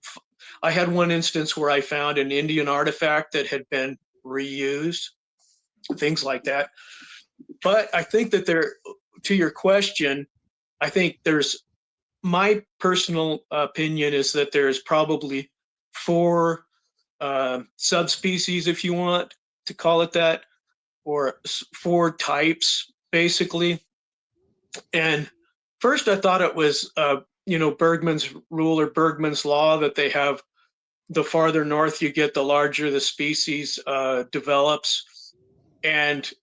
But later I thought maybe that, like, the ones in the south seem to be smaller, like maybe almost like chimpanzee like, and then gorilla like, in the northwest. And if you look at the hand castings from Paul Freeman and whatnot, and you have the non-opposable thumb, which is arboreal, a tree climbing adaptation, but it's also like a power grip. So you can pick up a log, you can climb a tree with this type of hand formation. And the theory is that they couldn't make stone tools or any of these tools with that sort of hand configuration without the fully opposable thumb. But I really don't think that's true. If you bring up my stone tool file and show the photos, you'll see that apes and chimps, bonobos do use tools, and they don't have the fully opposable human thumb. So there's that aspect. And then here's a large ape using the stone tool, and it looks like Ray, do you know when they discovered chimps using tools? Do you know what year that was? I think it was Jane Goodall who made the first discovery in the field, and it was a chimpanzee using a termite fishing stick, and it purposely chose a certain type of reed. It modified the reed. It cut it at a certain length. It brought it over the termite mound, transported it, and then used it to fish. And there's one right there. Wow. The only difference is this is in the Northwest. And, yeah. Okay. Well, Ray, this was the evidence that I heard about that really got me going, because this is such direct evidence that bears. There's no way bears can do it. I think the sticks. It's just as too advanced for a raven. The strange thing is I came up on this just like that. It was just like that when I came up on it. I was riding on my horse. I came up on it, and I couldn't believe it, because being a fan of National Geographic films, when I was growing up, I was familiar with Jane Goodall's research and whatnot. And it's exactly what she saw. I believe it was 63 when she identified the use of stone tools. And then, Okay. as she went, that she found they used more and more, not stone tools, this would be a wooden tool. But it's the thing with this one here is the reed would come from an Aperian zone, which is like the watery areas around rivers and lakes. But this is a mountain. So it was transported, modified in that it was stripped of its outer gibosities like little sticks and whatnot and leaves. And it was cut off at a certain length. And it was stuck into a massive anthill. And so if you watch films of these chimpanzees doing this to ants or termites and whatnot, you stick the stick in, and it's covered with ants almost immediately because it's the main orifice of the anthill that it's put in. And then the ants climb up, and then they put it on their tongue and just and wipe them on your tongue. And if you watch bears eat or apes eat, they're big into like licking things, like rolling their tongue and taking things off as they eat. And if you see a bear eating huckleberries, they'll just come up to a huckleberry bush and kind of use their big lips and stuff and their tongue and just suck them off. They don't use their hands as much as of course they don't have hands, but they just use their mouth. And I think the apes, from what I've watched them, they like to just like slurp things off. And it's much easier than picking one ant at a time, and you get a whole mouthful. So I got a fun one that you probably have never heard before. Back when I was bear hunting, this is 20 years ago, we would bait them with restaurant scraps. They would lick spaghetti noodles clean. Like they loved the sauce on spaghetti noodles, but they wouldn't eat the spaghetti noodles. They would literally lick spaghetti noodles clean. The wildest thing I've ever seen. Yeah. No, that's weird. I'll try that next time I got spaghetti. Yeah, I mean it's the weirdest thing. They eat everything, but they wouldn't touch spaghetti noodles. They would literally lick them completely clean. It'd be just bizarre. Yeah, okay. that's all right. What other animals could do this, Ray? Like I said, if bears had hands, I'm sure they would partake. Humans do it. Humans eat termites that way. But not in North America, they don't. Not in North America, no. That would be Bushmen. Have you ever eaten a termite, Ray? I never have. They look kind of gross to me. Yeah. They probably taste like watermelon. Okay. Have you found more than one of those reeds or sticks? I've only found two, and they were both in ant-mounds. Were both of them in a similar geographic area or in the same area? Right. They're probably 5 miles apart.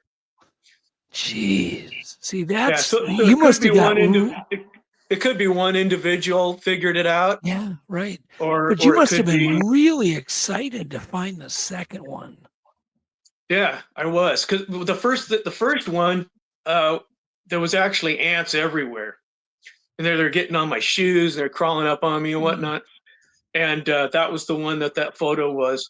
And the second one was in the winter, and the ants were dormant, so you didn't see any of the ants, and the stick was still in the top, sort of like that, but everything was wet. It had been through a snow or two, and then the snow came and then melted and that. So you couldn't really see if it had been in the hole, but it was up near the main orifice area like that, and it was the same size, everything. Yeah, but I know it wasn't the same stick because I took it. I had it for a while till my dog ate it. Yeah, and of course now I would hope you would keep the stick for DNA, right? Because it would be full of saliva. Yeah, I've talked to people about DNA tests on some things, and they just say it's so expensive. I mean, if I was to do it on everything, but something like that, if there would have been a sighting like recently or footprints there, I would have done that. Well, make sure in the future you grab anything. I can get the financing Okay. for it, and so we'll do it. We're waiting on a whole bunch of stuff. Darby Orcutt, by the way, is going to do a statement on our Kickstarter here soon. But anyhow, to make a long story short, you're the only one I know that's even noticed this stuff. How come you've noticed it? Is it because of your training? Well, it's all these things are not just an idea. They're all the same thing you find in an ape environment. The apes are doing this, and it's it's published in peer-reviewed, documented journals and in National Geographic and these things. All these are ape activities. There's nothing that you would say, oh, that's strange. Why would Bigfoot start doing that? Well, obviously, if you look into the African Louis Leakey type Olduvai Gorge archaeology, you find it there. Of course, you wouldn't find the wooden, but you find the stone tools that are identical to these. And then if you go to ape environments, you find all of these. And so it's just basic remnants of activity from an ape. Yeah. And so I just started noticing these things, like when I saw the ant mound. I usually don't get too near those because the ants are vicious. But when I saw that stick, it just flashed back to Jane Goodall and her fascinating discovery. And it's super interesting. It was a huge deal back then because one of the things was in the paradigm of study, what separates humans from animals is tool use. Yeah. And that went right out the door. Exactly. And then another one was language. Well, that's now out the door as well. So those were big stepping stones back then. Yeah. So, yes, people have found bone sites, kill sites, but I've never heard of anybody finding the stick and the termite or ant mound. That's wild. That really is wild. I mean, nothing else can do that. And I just haven't met or heard anybody else ever finding that. And I wondered, I always think, God, if I saw that when I've just walked right by, I may have. Oh, I'm sure most people would. Yeah. Yeah, no, it's congratulations. I just think that's weird. That's really cool. It wouldn't be. It's not really so much as from Well, it's all these are artifacts, but it's more from primatology. Yeah, in that I know. case. And then there's other equally, to me, equally interesting. And if you go through those wood photos, there's one. When I was in college, I went up to the Paiute Reservation near Bishop in the Sierras in California, and I was invited to. I was actually invited up as a reculturalization type scenario where people came up and were reintroducing some of their early artistic and cultural activities. So I went up there to reintroduce the art of flint knapping, which is basically making and using stone tools. And so while I was up there for maybe a couple of weeks. And so I got to be pretty friendly with some of the families. And so they were having a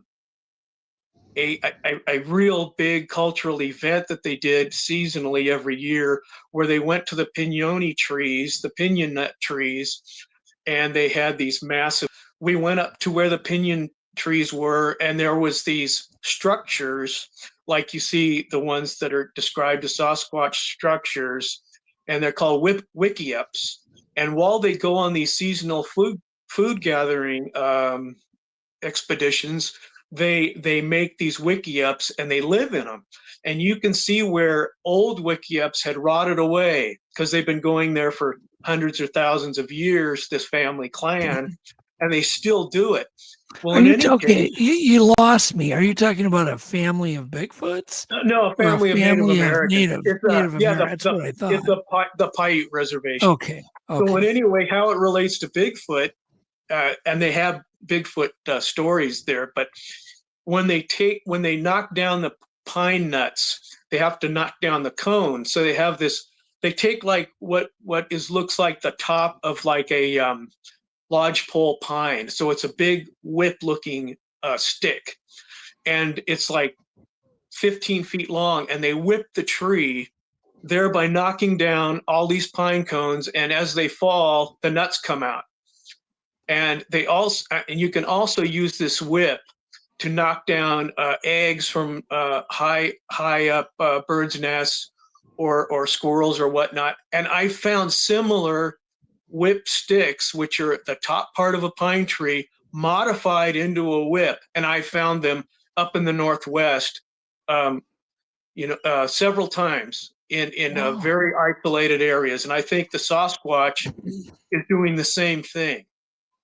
They're taking they're modifying these tree tips whips and whipping down food items from trees, like maybe a squirrel, a bird's nest, or a pine cones and things like that. So anyway, that's another thing that I find that's similar to the fishing, the insect fishing segment of Reed, is this whip.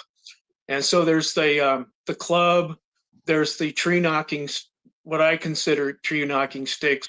Then you have the ant fishing reed, and then you have the whip. And those are the wooden tools that I think I've identified. Okay, we're getting just floods of questions, Ray. And so I want to ask you a few of the ones I've heard. Do you think these things always walk upright? Do you think they may walk in a quadrupedal way on occasion, a lot more than we think? What are your thoughts on that? Well, we're going to jump around a lot. Sorry about that. No, that's fine. Well, I tell you what, a lot of people bring up the fact that they're following tracks and then they disappear, and they want to come up with a supernatural reasoning for this, which is fine. I don't really care what anyone says, but in my opinion, what's going on is they're walking and then they go down and crawl, and then there's no footprints. So you're following footprints, all of a sudden there's no footprints. Well, maybe they suspected a threat, or they saw a game animal. So there may be tall grass, they lay down in the grass and they completely disappear. So I think well, let me just stop you there. Let me backtrack. So if you go down on all four, you're distributing your weight. Far Correct. less weight on the pads of your hands and your feet if you're on all four, right? That's correct. It's half the weight. Right, exactly. And the hands are big. You're probably not going to leave any marks. Right. And you're going to be on your knees. Do you think they walk? Do you think like going on your knees would prevent any kind of impression? Yes. And I also think, crawling on your knees or crawling on your stomach. And it's just sort of in the military. I was in the Army, and part of the training is you have your ghillie suit, and you're upright, and there's a threat, you immediately go down on your stomach and crawl. And that's just, I think, exactly what they do. And once you get down that low, you're just invisible. That makes a ton of sense. And you don't make tracks. But Ray, it's a simple connection, right? that most Right. people miss. It's a very, very once you hear it, you go, duh. But Well, it's there's one other thing about the tracks that I noticed. This wasn't something I noticed. Is I was up in the mountains and I was camping, I had made a decoy Sasquatch, and I had it out in the woods, and then I had game cameras all around to see if it would attract anything, which it didn't. It didn't work. But as I was camping, a truck pulled up, and I had my Coleman stove out, and I was making coffee and cooking bacon, because I thought if anything attracts animals, it's bacon. So it attracts humans too. So anyway, so this guy pulls up and he's talking, and I had my old British Leyland Land Rover, like the safari kind, the real Land Rover, and so he was asking about the Land Rover, and he saw the bumper sticker of Bigfoot on it. So he said, "You believe in Bigfoot?" And I says, "I believe there's enough evidence to look into it. Yeah, I mean, that's the best I can do." And he proceeded to tell me a story about how he came into my camp the night before. He was with a group of people, and in the middle of the night, these really loud howls and screams, and I mean the classic ones that you hear. And he said, he was really scared and all this kind of stuff, and he finally fell asleep. And the next morning, he woke up, and he was the only one left in camp. So he decided to leave for good reasons, I guess. And he came back, and he was telling me the story, and he said the reason he knew it was Sasquatch was because he had been up there in deer season, and he was walking towards his tree stand, and he saw the big footprints. So he thought to himself, well, I'm going to measure these and take photos of them, but I really want to get to my tree stand, so when the sun comes up, I'm in position for my hunt. So he went out, and after a while, he didn't get any animals or anything like that. But afterwards, he climbed down from the tree stand and walked back, and he went over to where the footprints were, and he said it was if a big hairy arm had wiped them away. There was a big, like a brush mark, like you'd see from a broom, in the dirt, and the footprints were gone. And the interesting thing in that area, the area that is called Fern and Saddle, between Coeur d'Alene, Idaho, and Missoula, Montana. So somewhere in between there, somewhere. So anyway,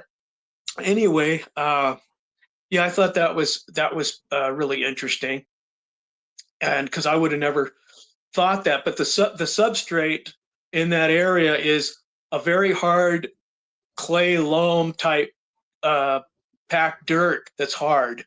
So you really don't see very many footprints. But what happened when Mount St. Helen went off, the ash came up here and went all over everything, and that ash has become our dirt, our dust. So there's a very small amount of that ash that's on top of the dirt. So you can see footprints, but they're only in the dust. They're not in the dirt. So, because the dirt is hard. And I've seen this myself. I was huckleberry picking, and I found what looked like a really pretty good print. You could see the digits and whatnot. And I couldn't see the mid-tarsal break or anything because it was just in the dust. But I saw a really good one right in the huckleberry patch. And so I got up and I looked down at it for a while, and I got up and I was, picking berries. I took a photograph, I believe, and then I was picking berries, and then a guy popped up, an old guy. I'm an old guy too, but an old guy popped up, and I says, "Boy, there's a lot of bears here, huh? I'm seeing footprints." And he said, "Oh, you really think they're bear, huh?" So he was on board. He knew what it was. So that was interesting. So that's some of my footprint stories. Interesting. those are amazing, Ray. Yeah. David Ellis just said, Ray, do you think that Bigfoots are sentient enough to be aware they are leaving footprints and will avoid leaving tracks? So do you think they purposely avoid leaving tracks? Yeah, I think they do purposely avoid leading tracks, and I think other animals do too. But the strange thing about the trackway that I found in Yosemite, which is strange because I filmed it, but it was in the days of VHS. So I had the tapes for a long time, and I moved a couple times. I don't know really what happened to them, but the strange thing was there was tracks, but there was also scat everywhere, and the scat had you could see what it had been eating. There was hair in it. They're omnivorous. It looks like they're omnivorous because you hear reports of them hunting deer, and I've seen that elk butcher site that you can show the picture later. But so I found the scat and the prints at the same time. And this was before I knew about it, the BFRO or any of those type of things. But I did film it, and so hopefully someday I'll find that. But you could see the footprints, and then you could see like a lot of scat. Like I think it had diarrhea. And then there's a spot where there was actually 2 footprints side by side where it squatted and defecated, and it was real obvious. And so I don't know if anyone else has seen that, but yeah. So obviously, if you have diarrhea, you're not going to be thinking about leaving your footprints or not. So that's why I think that it was, like when you see one, their guard is down. Like you were speaking before, I got on about them seeing a lot of times running across the road. And it's my theory, the reason you see a lot of times them running across the road is because they're sort of like, I think some of them are being omnivores and stuff, they're kind of scavengers where they're like coyotes, where they live like right on the edge of human occupation. So they can make use of, eating the cats and dogs, or even eating, our refuse, or, discarded items and things like that. So, and, there's the one program I watched, it might've been one of yours, where the guy was hiding out in a dumpster and he shot at a Sasquatch. Yeah, that was my show. Yep. Yeah, that was your show. So I think that in some circumstances, they're like coyotes, where they actually live on the edge of humanity and, make benefit of that, by eating our discarded foods and eating our why pets. not? I've always said these things live on the edge, or at least they punch in. Maybe they don't sleep there, but boy, they come in a lot because the agriculture, the fences, that's where all the deer are, the pheasants, the sandhill crane. Everything, the fox, the coyotes. Well, they're there because there's the most food. Yeah, where are all the deers during deer season? They come into the private properties. Yeah, exactly. on the ranches and farms. So do turkey. But yeah, so that's my perspective too. But you hear people talking about the gifting thing, which I've never been involved in, but someone was asking me about it the other day, and I sort of put together that and the fact that they eat dogs and cats and stuff. And this here, see this dog skull? I don't know if it comes out on there. Yeah, we can see it. Yep. Okay, well, I went down a trail, and the trail went into a real dense area. And when you get into these, like the bottoms, they call in the South, the bottom land, where like a holler, where there's really like dense brush and poison oak and blackberries, not up where the pine trees and the pine needles are, but if you get down where there's a little creek and it gets real dense in it, you really can't get through that. It's really brushy. Well, I was going down a place like that, and I found where a wolf pack had been. You could see, bone refuse and scat and wolf prints and whatnot. So I went through there, and then I thought, well, I better get out of here because I don't want to be eaten.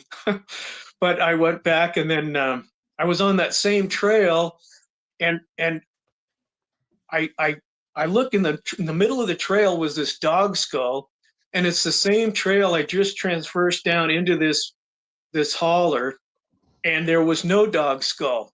And then when I came back out and walked up the trail, this dog skull was right in the middle of the trail, facing towards me. Yeah. And I thought, well, that's really strange. I've heard this So many times, Ray, with deer skulls, coyote skulls, all sorts of skulls. So you think those are direct gifts, and what do you think it means, though? I'm not sure what it means. I'm not sure if it's a gift or stay out of my area or what. But here's a bear skull. They always say you can't find bear bones, but this is a small bear skull, and that was set in where I could see it. And then this is I don't know. This may be a beaver skull here. But anyway, you find them, and then I sent you some photos of bone tools, but I'll just show you this one. You can see how it's made into a scoop, and yeah, she said, "Oh, that could happen by wolves gnawing on it," but there is no canine chew marks at all. There's no. They didn't chew it at all. And yeah, there's more. And I found dozens of these, and they're all about the same length, about 6 to 8 inches in that realm. And well, you could say, oh, they're just the wolves or the bears are breaking them to eat the marrow. I think something is breaking them to eat the marrow, but it's not a chewing animal. And when you look at kill sites, it's either a big cat like a mountain lion or whatever, or it's a canine, which is a coyote or a wolf, and then there's the bears. But the cats do not chew, but they also don't break them open and eat the marrow. And then you have the canine variety, which are the coyotes and the wolf. They do chew, and these are not chewed. And so the other would be a bear, because they're omnivorous. They're not really carnivores per se. But like I said, there's no tooth marks on these at all. So something has smashed these, and in some cases modified the tips. So I think that they're Sasquatch not only going for marrow, but also using them as tools. So, I mean, you could ask, well, what would they possibly need a tool for? But it's as you go through your day, you often find something that you may not want to put your hand into I don't know, an ant beehive, or you might want to scrape the meat off a rib cage or something like that. So they use them for perforating.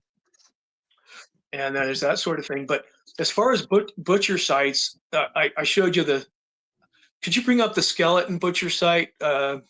Sure. One. It's under Say, Ray, have you ever found radial bone breaks where they've been twisted? Yeah, I have. And I found a lot of twigs, sticks, the twist. The twist is a real thing. Now, I don't know if all of them are, because if you get if you get a microburst of wind, it could whip around a branch and twist it off. But when you get multiple twist offs, then it's more than just a natural occurrence. I mean, but everyone can see that. You get up and there's I see a lot of the television programs, and people are seeing the stick breaks and whatnot, and Well, we have a structural engineer that looks at stick breaks and takes time to study them and gives us a conclusion. And we get a very solid conclusion. And it's kind of a spoiler, but he can see the fingerprints in the wood, Wow. where it's Yeah. been compressed and then twisted. Wow. Yeah, I think I've seen that on maybe one of your programs or something. It's absolutely, I mean, there's just so much of this. How would you categorize this kind of evidence? What would you call it? What would be a good word to use? Primateology, I guess, because you're looking at the same thing that apes do. That's and that you're needs to be a looking at word to describe this. Yeah, I don't know No, Ray, archaeological what they become. I'm not joking. There needs to be some vernacular to describe this, because otherwise there won't be any awareness of it. So I like that. What was it again? Yeah, like some kind of taxonomy maybe of archaeological typology and that sort of thing. Primateology. Well, if you go to Cliff Barackman's museum in Oregon, he's got on the wall framed, he's got a glyph that's completely made by twisting, and that it's completely awesome. I wish I had a picture of it. I've photographed it before, but I don't think I have a picture of it. But if you get into his museum, you see a lot of things that are artifacts, and hence the museum name. There's artifacts in there from Sasquatch. So it's I don't think he calls it Sasquatch archaeology, but that's what it is. He's a curator. He's curating these things that others have found and he's found. And if you went to court and you had these 10,000 eyewitnesses, and then you have these Exhibit A through Z artifacts, I mean, there's a pretty good case for Sasquatch, especially when you're looking at biologics like DNA and hair samples and whatnot, and blood samples. So, well, am I correct? Ray, am I correct? I believe, aren't there extinct animals that have been acknowledged with less evidence than we have for Bigfoot? I mean, yeah, well, there's actually, there is, there's animals that have been categorized, like in the dinosaur, studies, from just footprints. Yeah. And then then they haven't got the bones yet. And then there's bones that they don't have footprints for, that they have classifications for. Yeah. And then when I was doing archaeology, we'd find stone tools, and some of them isolates, which they're not in context with other archaeological remains or an archaeological site. They're on their own. They're an isolated artifact, but you still categorize that as human activity. And so I'm finding artifacts now, but they're not being classified as Sasquatch, activity, but I guess they could be possible human activity. I've had people say, well, now you have these wilderness survivalists that, are, they're practitioners of flint knapping and fire making with sticks and these sort of things. But when you find them in contexts with footprints that are 16 inches, 18 inches, and wide, with other anatomical identifiers for Sasquatch, then that's the whole thing is context, I suppose. But sure, they have found artifacts, and this is a recorded archaeological site, with the state archaeology department or whatever, or a university giving a catalog number to something where there is no remains, no bones, no mummies, no nothing. So in Sasquatch studies, to record it to get a full accreditedness, you would probably have to find, you find the bones in context with the prints, in context with the artifacts, and that's a slam dunk, but it hasn't happened yet. But the thing is people always say, well, how come there's no bones of Sasquatch? Well, how many people are looking for them? People are looking for tracks. People are looking for Sasquatch themselves. They're looking for twisted branches. They're looking for structures. But I haven't heard anyone say they're looking for Sasquatch skeletons.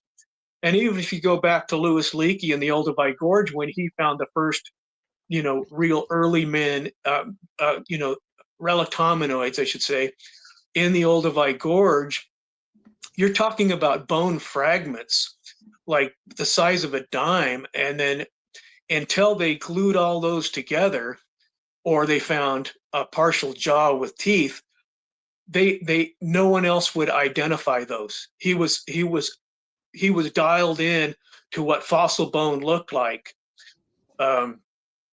So at the time, he was considered a heretic and a nut, just like some Sasquatches hunters were in the 60s and 70s. So until they have substantial an actual body or whatever to put in and study, then we're going to also get a little bit of that ridicule. But even Leakey, who discovered pretty much the whole science of archaeological ancient hominoids in the Olduvai Gorge, was dismissed as a heretic, even though he was finding stone tools in context with bone fragments. But the bone fragments would not be identified by anyone except for he was clued in on what a bone fragment looks like. And then when he glued them all together, it was a skeleton. But then if you look at the stone tools he found, there were cobbles with maybe one or two flakes knocked off. And so other people would just think, well, that's just a cobble. But he was smart enough to think, oh, okay, well, they had to find this thing. They had to decorticate the cortex of the stone. They had to set up a striking platform. They had to hit it a certain angle to get this sharp edge. So even though it was slightly modified, he identified it immediately. And it took him years before they finally found verification that verified his ideas. And the same thing with Sasquatch. Yeah, we find a lot of the artifacts that I see are reminiscent of those Olduvai Gorge cobble artifacts that if you weren't studying that, you would just think it's another pebble, even though it's out of context. You find a pebble and it's on top of pine needles and it's got slight modification. Well, it's strange that it's on top of the pine needles. Someone would have had to carry it and drop it, or a crow, sometimes, or a raven can drop a rock, or someone picked it up and chipped it and used it for something as a stone tool and then dropped it. So, got a just kind of out of left field question from Tristan. He goes, why do you think they're twisting and breaking trees and branches? What purposes would that serve, Ray? Well, I can only tell you what I've been told, because I really have no idea. I mean, I've seen it, and what I've been told, and again, I'll go back to Thomas Hewitt on Vancouver Island, who is, he was a tracker and spent a good deal of time in the bush, most of his life actually. And I think it was him that told me that it's a territorial mark. Like if there's like younger ones, this is like how far you can go. And if there's rogue males or maybe the possibility of another Sasquatch that's in a different nuclear family or whatnot, this is our area, or a trail marker. Like today, we're picking berries in this area, stuff like that. That's what I've been told, and I can't remember exactly verbatim what his description was, but that's what I gathered from it. Interesting. So, Excuse me. okay, so you think they're marking trails, and those kinds of things? They're markers. Right. It's sort of like the glyphs that people talk about, but they're Yeah. elevated. They're still part. They're not on the trail. They're above the trail, or they're, it may not be a trail that we identify with because it's like not an obvious game trail, but it's a trail they use. And earlier we were talking about how they would cover up their footprints. Do you think they use trees much? We haven't talked about that, like leaping from tree to tree to avoid footprints, or leaving footprints and then leaping to a tree to throw off the track. What are your thoughts on that? Because pretty clear they'd have the strength to do that. Yeah, I think so with that type of hand structure, but someone was telling me about that. Yeah, it was this Dave Shealy in the that has Skunk Ape headquarters there in Florida. He had a talk and he named it "They Live in the Trees," and of course in those swamps and the sawgrass and whatnot, it's all flat, and anything that goes on above waist level can be seen. But then there's these I can't remember, but there's these groups of trees where they go in there, and they they eat the different fruits and that sort of thing. So he was stating that they live in trees. Wow. What are your thoughts on caves, Ray? Do you think they utilize caves where they're available? Yeah, I actually think so. I think they semi-hibernate in the snow. I actually think they might be like snowshoe rabbits that may even get lighter, like maybe even white in some of them. Maybe that was one of my thoughts, because you do see the white.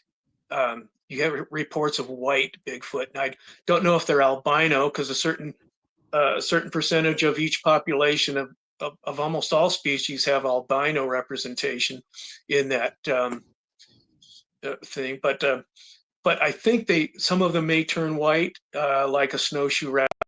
Some subspecies. That's like in really cold areas. But as far as going into caves, that would be a good place to ride out the winter, as you can store food in there. You can stay, if you huddle up, you can stay fairly warm. Of course, you see all the other animals walking around, not even caring, in the below zero. So maybe they're that type too. But Yeah, I right. think they do use. I think they use caves. I can't really think. Yeah, there's one story.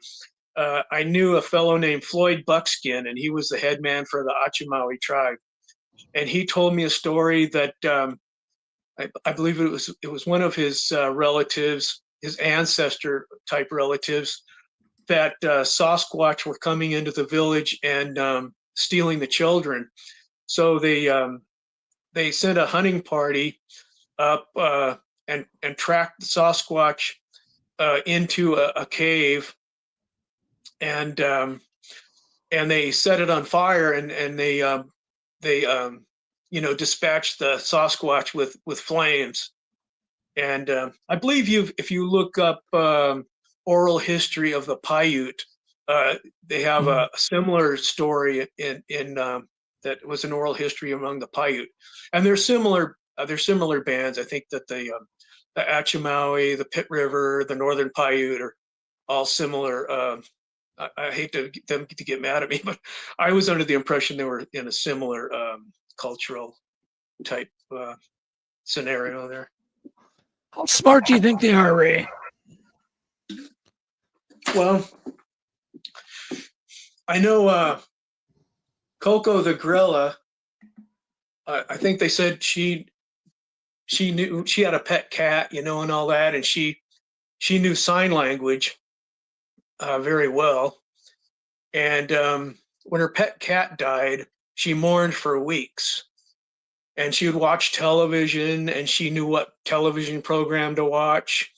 So gorillas are quite intelligent. And that was a domestic, a captive gorilla. And, that's on Google. You can search that, and it's a pretty amazing story. Yeah. But from the interactions I hear about from other people and the artifacts, I would say they're very intelligent. It's just that there's different kinds of intelligence. There's people that are not into material culture but into spirituality. They're very, very intelligent, and because they're not into like a material culture like we are, we suspect that they're not as intelligent as us. But it's not necessarily less, but different. So I think their DNA is extremely close to human DNA. Like I think a chimpanzee is like 98 or something percent DNA 98 human. plus, Yeah, and I think these ones are even closer to the point where, unless you do like really advanced DNA studies, your DNA is gonna show human. So I think that they probably have some mental characteristics that we have. I know emotions that we have. Even my dog. If you yell at him, he gets embarrassed, or he feels sad when, if the other dog gets food and he doesn't, and they get angry, they get jealous. So all the basic emotions we have, even dogs, which are basically, wolves, have the same emotion, very similar emotions. So I imagine something that close to us is very in tune to a lot of the emotions we have. So I think that they can read us. I mean, they know that if they're probably watching us. I mean, you hear a lot of people saying it felt like someone was watching me. But I think they're very aware of us. What do you think? Doug and I have talked about this before. We both agree that I think that when Bigfoot, most of the sightings are when they want to be seen, mainly to like distract from something else. Like Patty, for example, it seems very, very, very likely that Patty was being seen on purpose to distract them from a juvenile. What do you think of that? I think you're right, and that's why it purposely walked away where and made sure that she was visible. And someone sent me a video, a real close-up video of the walk this morning, and in the left hand, it looks like she's holding a rock, like a sizable cobble, maybe the size of a cantaloupe. And I can show you that video later. But so I have a couple different theories. One, I think that you're right about that. She was leading some away from. I'm pretty sure. It just makes so much sense. Yeah. And because every time one is caught out in the open, like the Freeman creature, it looks postpartum. It's got the distended belly. It looks like a female, and it comes out in the open. Why? Yeah. Have you seen Michael? Have you seen Michael Freeman's the footage where he's cleared it up and stabilized it and whatnot? Yeah, I'm the one. Yeah. We're the ones that did it. Yeah. Oh wow. Yeah, you can sort of see like an infant. My company published the book, the Freeman Files. Oh yeah, that's a great book. All of the. Do you have that book? Yeah, that's an excellent book. Okay, so we published that, and along with Michael and all the people that, like Tom Powell, and people that donated their time, and Cliff, into writing an article for it. It's the same thing, and people say, well, how could one man get that much evidence? Holy crap, Paul was out there night and day for years and years. The reason they don't is because they're not trying to. I mean, everyone I know that's really out all the time, like I'd use an example, Bigfoot America, they're out all the time. So they are finding footprints, and they're they had one Class A, visual encounter. And so I have a feeling that I'm out all the time. I mean, I'm not always going out just for Sasquatch, but I'm usually in the woods, almost every day. And then, when I, either get on the horse and ride and cover a lot of ground, and sometimes I'm purposely looking, for Sasquatch. But yeah, I think, yeah, I mean, if there's a population of, say, 200 in Idaho, there's chances of seeing one. So, I'm going to keep looking. Yeah, and hopefully you see one, Ray. You sure deserve it. Let me tell you. Yeah, well, I'm past I never really thought I had to prove anything to anyone, like prove an existence or anything. But after meeting Bob Gimlin, I kind of got that urge, if I could prove this, then everyone would respect this guy who deserves the respect.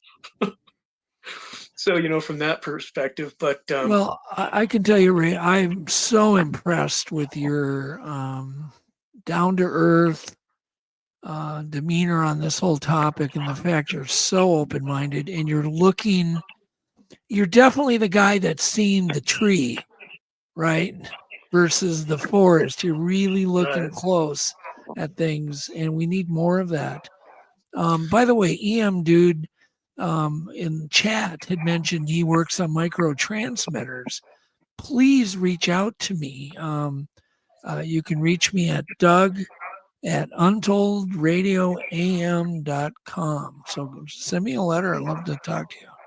So there's a lot of people that you need to meet, and we won't introduce you to any people that you wouldn't want to hang out with. So it's okay with yeah, that. I'm pretty open to all of them. Yeah. But well, I've been, my latest research has been in Montana. Actually, I spent a year, off and on, most part of a year in Montana. They have the Frank Church wilderness, which is very wildernessy, and then they have like Kalispell, which is off the Flathead Lake. And so in the winter, Flathead Lake goes, the water level goes way down, and it exposes this massive mud beach that's probably a mile wide and maybe a couple miles maybe long. And so last winter, the snow melted enough. I walked through it. I found a structure and footprints in context with the structure in that. And it was quite a bit below zero, so I don't imagine any Boy Scouts were doing it. But so anyway, I've rode my horse up. Actually, I rented a different horse; it wasn't mine. And I rode up, and I found logs that had been pried open, hollow logs that had been pried open with straight poles that had been made out of lodge poles and things like that. So that's I wrote this book here. It's called the Montana Project, and that's my dog. I trained him to. I tried to train him to sniff out Sasquatch, but anyway, it's a little bit difficult. But anyway, so that's what I was doing, for 1 year, and then I actually met a guy who had I think his name's James Willow. He owns a huckleberry store in Hungry Horse, Montana. And I went in there to buy huckleberry jelly, and I just noticed the guy had like posters on the wall of a book. I think a book or an article he wrote about Sasquatch. Turns out he employs 180 berry pickers that go up in the woods and pick huckleberries, and he gives them a directive to find Sasquatch evidence. And he's got 3 really clear photographs that these pickers have taken with their phone. Type 1 Bigfoot, which is patty type. In my opinion, there's 4 types: patty type, type 1, skunk ape, the lightweight one, type 2, and then there's the one with the muzzle, what they call dogman or any type of that thing, that's type 3, and then the more humanoid hominid ones, a type 4 Neanderthal they call them. Anyway, back to the berry pickers, but the berry pickers, mostly Flathead and Blackfeet Native Americans, have got some really good photos and a lot of documentation. So that really was interesting. How do you think this mystery is going to come to an end, Ray? What's your prediction? Even if they verify it to whoever it needs to be verified, I guess that's when the real study begins. Agreed. If you look at but do you think we're gonna ever see acknowledgement in our lifetimes? I'm talking about me and you, our life. Yeah, you mean acknowledge to us? I think a lot of people have acknowledged it to themselves. Yeah. Like talking about science going, at least some kind of major nod going. The chances of them not existing is very slim, if we can even get there. Well, even if that's already happened and it's been covered up, who knows? Yeah. I actually think that the Minnesota Iceman story, I believe that the original Minnesota Iceman was a Sasquatch, and then from what I heard, it rotted and stank, or else someone was onto him and was going to cause some problems, so he replaced it with a fake one. Because I found a really rare article once, and it was an autopsy of the original, and it was similar to the field autopsy that Daniel Boone, was it, that shot one that was attacking his son, and he opened it up and he had a huge plate where his sternum should be, and that's why the son's bullet didn't kill the animal. And then of course Daniel Boone shot it and hit it in the eye socket. Have you actually seen evidence that story is true? Well, I've seen one of the photos I have seen of the Minnesota Iceman. It looks like, I think it's the original. And I was looking at the hand, and it's got rigor mortis. So, or at least rigor mortis comes, and then, it unriggers, and then but I think that when they iced it, when they put it on ice, it still was in the stage of rigor mortis. And it looks like the hand, and you can look at this one online, it's the one where he's lying flat. The hand looks like it's got rigor mortis. And you can see in that hand, you can see the bones underneath the skin and all that sort of thing. So, I've had people tell me, well, artists can make hands, but would they really think to put rigor mortis in it? And would you really see the bone structure and the tendons and things like of a nearly mummified hand? So that's my perspective, and I'm going to get probably a lot of people disagreeing with that. But I think that they've already found, I think that there's been corpses of Bigfoot found. I've seen one Native American group had a leg that looked like a Bigfoot on the end, but it's rotten and decayed. It was partially mummified. And then you got the artifacts from Tibet, the monkery, the monks had, which is that skeletal hand that Jimmy Stewart stole the finger and brought it back. For Tom Slick, I believe. And so, I think that there's remnants out there. I think that there's been bodies found myself. I'm having a whole hand. Speaking of hands, I have a whole hand at NC State right now. The entire hand. Severed. Yeah, that's incredible. At NC State right now, and I'm waiting for the morphology on it. Yeah. Oh, wow. I think I saw a picture. Is there an arm bone coming out of it? God, I don't want to say that because I can't remember the exact, morphology of it. Someone sent me a picture of one. It was a mummified hand with an arm bone sticking out. This isn't mummified. This isn't mummified. Oh, okay. Yeah, I haven't And seen that. Police have looked at it and said it ain't human. Biologists looked at it and said it ain't bear. So we're just stuck. We're sent the whole damn hand off on ice. I mean, this has got, like you have to use ice. Well, there's one problem. It's not, it's kind of it would probably be controversial, but the American Antiquities Act and repatriation. And of course, from a cultural standpoint, you can understand why it was necessary to repatriate the remains of the Native American ancestors that were dug up and put in museums and whatnot. But some of these skeletons may not be Native Americans. They may be Sasquatch. Because they do have quite a number of bones, and boy, they're off limits. If you didn't find the skull, or you have a partial skull, the skeleton looks remarkably similar to a bear or a human. So if they're repatriating all these skeletons without really doing a lot of, let me turn on the light. Oh, there I am. I should have left it off.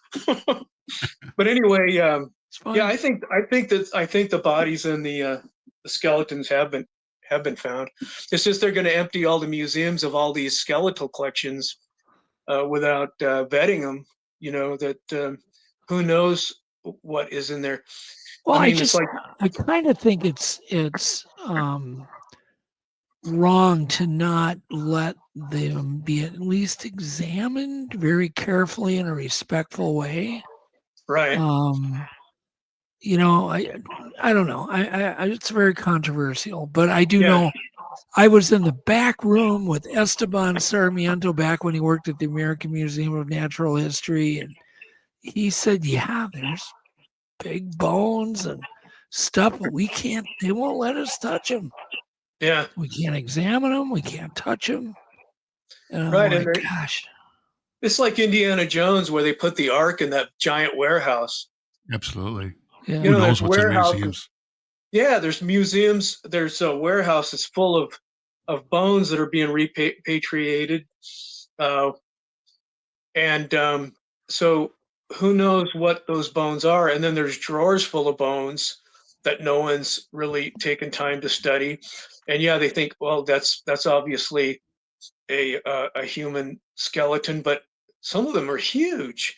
You heard about the stories about the cave in Nevada there, where they found the supposed red-haired skeleton giants, and Catalina Island had an archaeological dig. I think it was in the 20s or 30s, where they found large skeletons.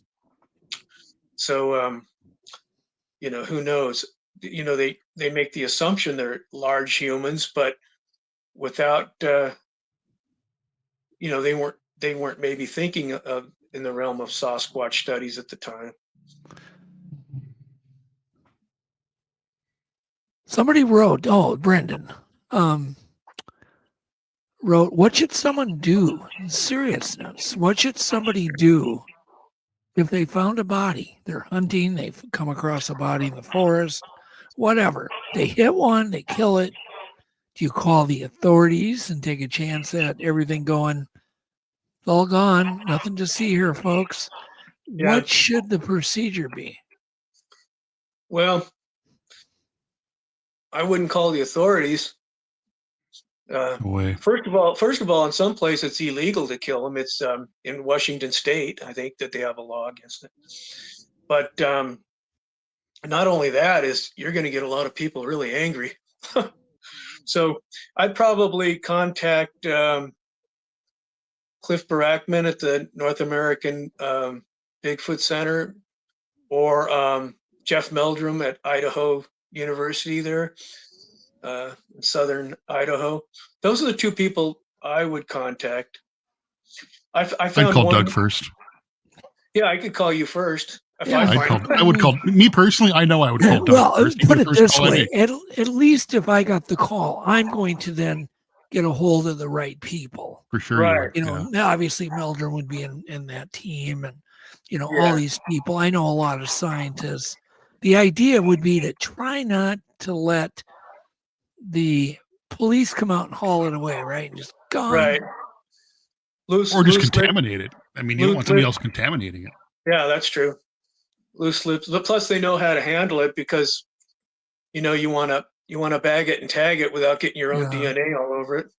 Sure. And then, of course, you want to preserve it. So if you have a freezer, but yeah, I wouldn't do that. Thank you. I had one scenario where I was deer hunting with another guy, and we were way up in the woods, and we'd parked our quad at the bottom of this hill and walked up, and it was still dark, and we got up to a place where we could look over this ridge to almost a theater looking canyon wall. So we were going to post ourselves there. So we were waiting for the sun to come up, and a quad came up the trail, two of them actually, and they stopped, and the lady came up and she identified her as a game warden, and she said, you're within probably 30 yards of a giant collared grizzly bear, and it's collared, so they're tracking it, and it came in from Yellowstone all the way across up the Idaho Panhandle. So they told us to leave the area. So as we were walking down, the second quad had a big guy with a big rifle. It looked like a 50 caliber or something. So he just kind of nodded at us. We kept walking. It's still dark. We can see him only because the lights on these quads. And we only had we didn't have any sidearms or bear spray or anything like that. Which not that it would help on a giant grizzly anyway. But so we were walking down this trail back down to the main dirt road, and all we had is like Gimlin, we had just the lever action, not the lever action, but the bolt action rifles that you can only get one shot off, and then you have to rebolt it and all. So it's if grizzlies attacking, and you're going to be eaten. So we got down back to the quad, and there was two other hunters there, a man and his son, and he says, so did the game warden. Game wardens tell you to leave because of a large collared grizzly? And I go, yeah. So we're happy to get out of there. And he says, I was so close to it, I could smell it, and it stunk. And I said, oh yeah. And he says, you really think it was a grizzly? And I says, she said it was a grizzly. And I didn't pick up on the time. At the time, I didn't pick up on it. But the first thing people talk about with Sasquatch is its smell. Maybe rotting meat in its teeth, or it's got body odor, or it's got scent glands, or this sort of thing. So afterwards, I thought, oh, this guy was hinting that it was not a grizzly bear. So would you really want to? If you really shot one, would you tell a guy with a 50 caliber and that's telling you to leave the area? That type of scenario. You hear about the men in black and this kind of thing, and yeah, I mean, you can see right now where they're releasing the Kennedy files and the Martin Luther King files, and they said, if you're interested in anything like that, write us a letter. So I wrote a letter about the John Green information that he sent to the FBI, and then I wanted to know anything about any Sasquatch or relic hominid or American apes documents at the FBI, and I sent it off. So I'm waiting for an answer on that, but I have a feeling that that they're well aware of the existence of Sasquatch in the government. Why do you think they would hide it? What's the purpose of not releasing information? What do you think? It's like, why didn't they release the Kennedy information, right off, or or Martin Luther King, or or any of those other the conspiratorial type files, the Area 51, some of those, the UFOs are coming out. It's coming. Why did they keep it secret when, a lot of people, and people, including people I know, have seen UFOs. So it's obviously they exist. Why do they keep it secret? I don't know, because it doesn't. When they released it, there was no panic when they released this new information. Marco Rubio released it a couple of years ago. No one freaked out. The only thing I can think of, and I didn't invent this, I heard it from other people, is they're afraid of the spotted owl or the Sacramento River Delta smelt type scenario where they shut down lumber, or they shut down farming, or they're afraid of this kind of thing because they want to have an environment where they can protect a rare species. So, I mean, maybe that's part of it. But I don't really think so, because there's all kinds of rare species around agriculture, around timber sales. So I don't know. Who knows? Yeah, it just doesn't make sense to me. Here, Kevin just said he thinks the public would panic, and I don't know. I think it would be the opposite. I think the closest thing I can think of is like the Apollo program. I think if there was a broad recognition of these exist, I think that would just unite people in a sense of, just like the Apollo program. I mean, the whole world was mesmerized by the Apollo program. If all of a sudden the government acknowledged these are real, I think that would be just a great unifying moment for humanity. But who knows? Well, I think that, like all the television programs, like the ones you produced and Harry and the Hendersons, I mean, we're so used to seeing Sasquatch that I don't think anyone would be surprised. I mean, I tell you how many Bigfoot bumper stickers I see now.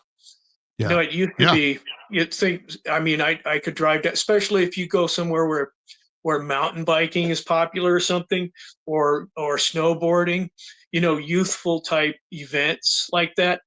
You'll see Sasquatch on a snowboard, you'll see him on a dirt bike, you'll see him surfing on these bumper stickers. And they even have, most towns even have a Bigfoot store that, specializes in selling, Bigfoot t-shirts or Bigfoot huge clothing.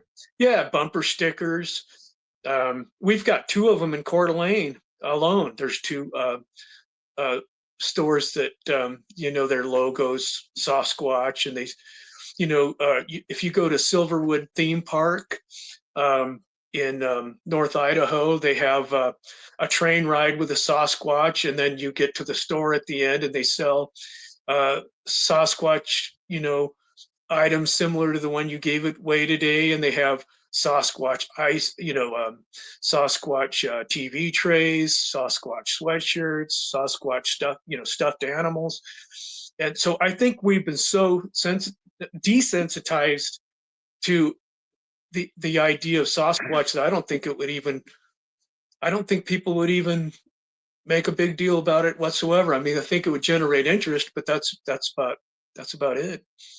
Yeah, I agree. I think people could definitely handle it. I don't think there'd be panic at all.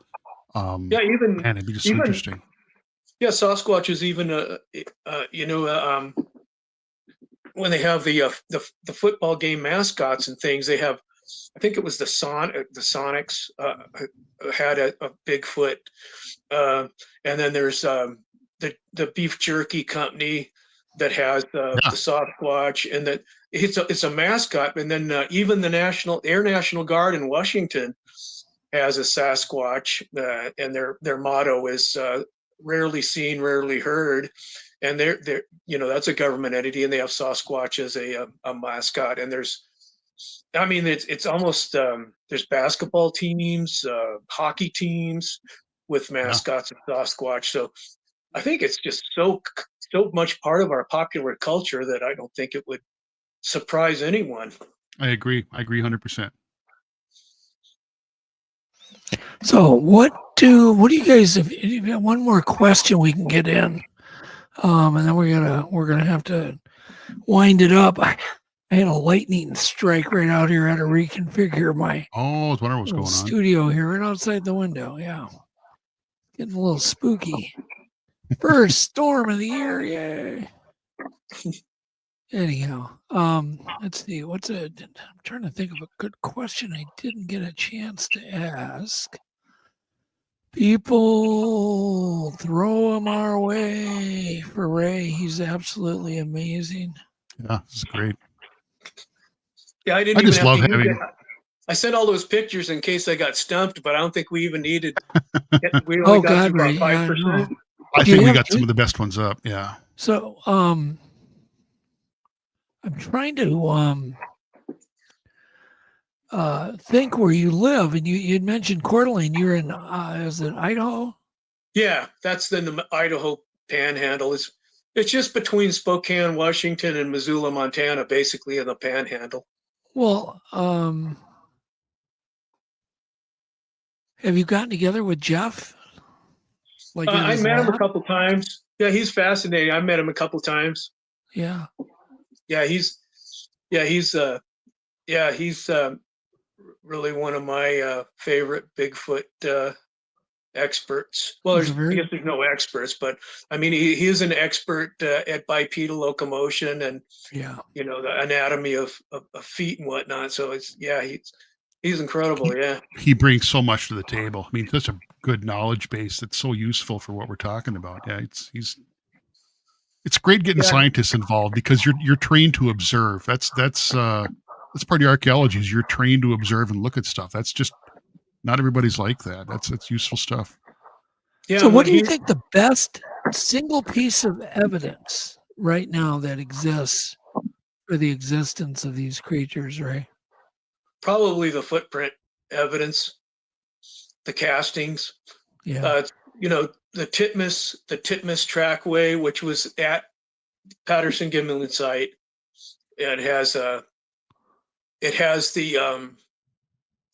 it's animated. You get not just one footprint that's really nice.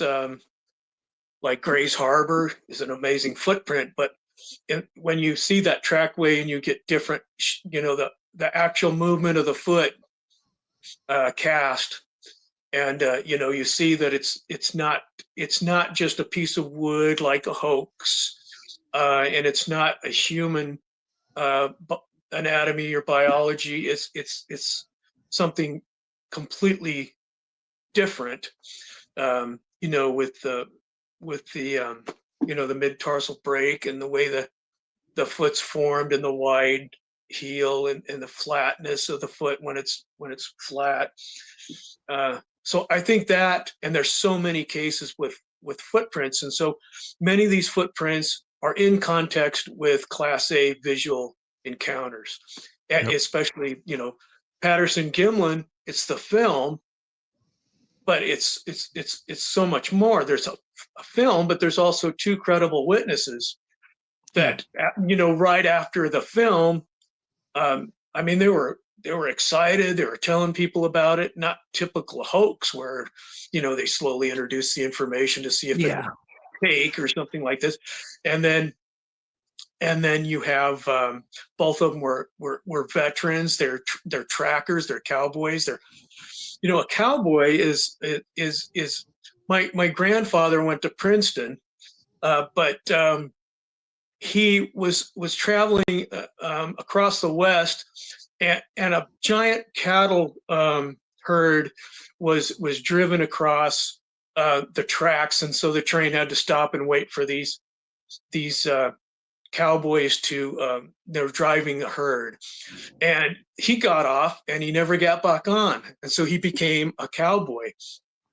And but you have to know everything. Yep, you're in a place where you have to be a veterinarian. You have to be have to fix fences. You have to be a carpenter. You have to repair vehicles. You have to you're a jack of all trades. So Roger Patterson and Bob Gimlin were this person, and not only that is Roger Patterson was a saddle maker. So he's a craftsman, so they're not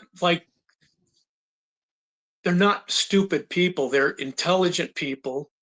Like you were saying, salt of the earth. And so they're good witnesses. Skilled outdoorsmen. Yeah, they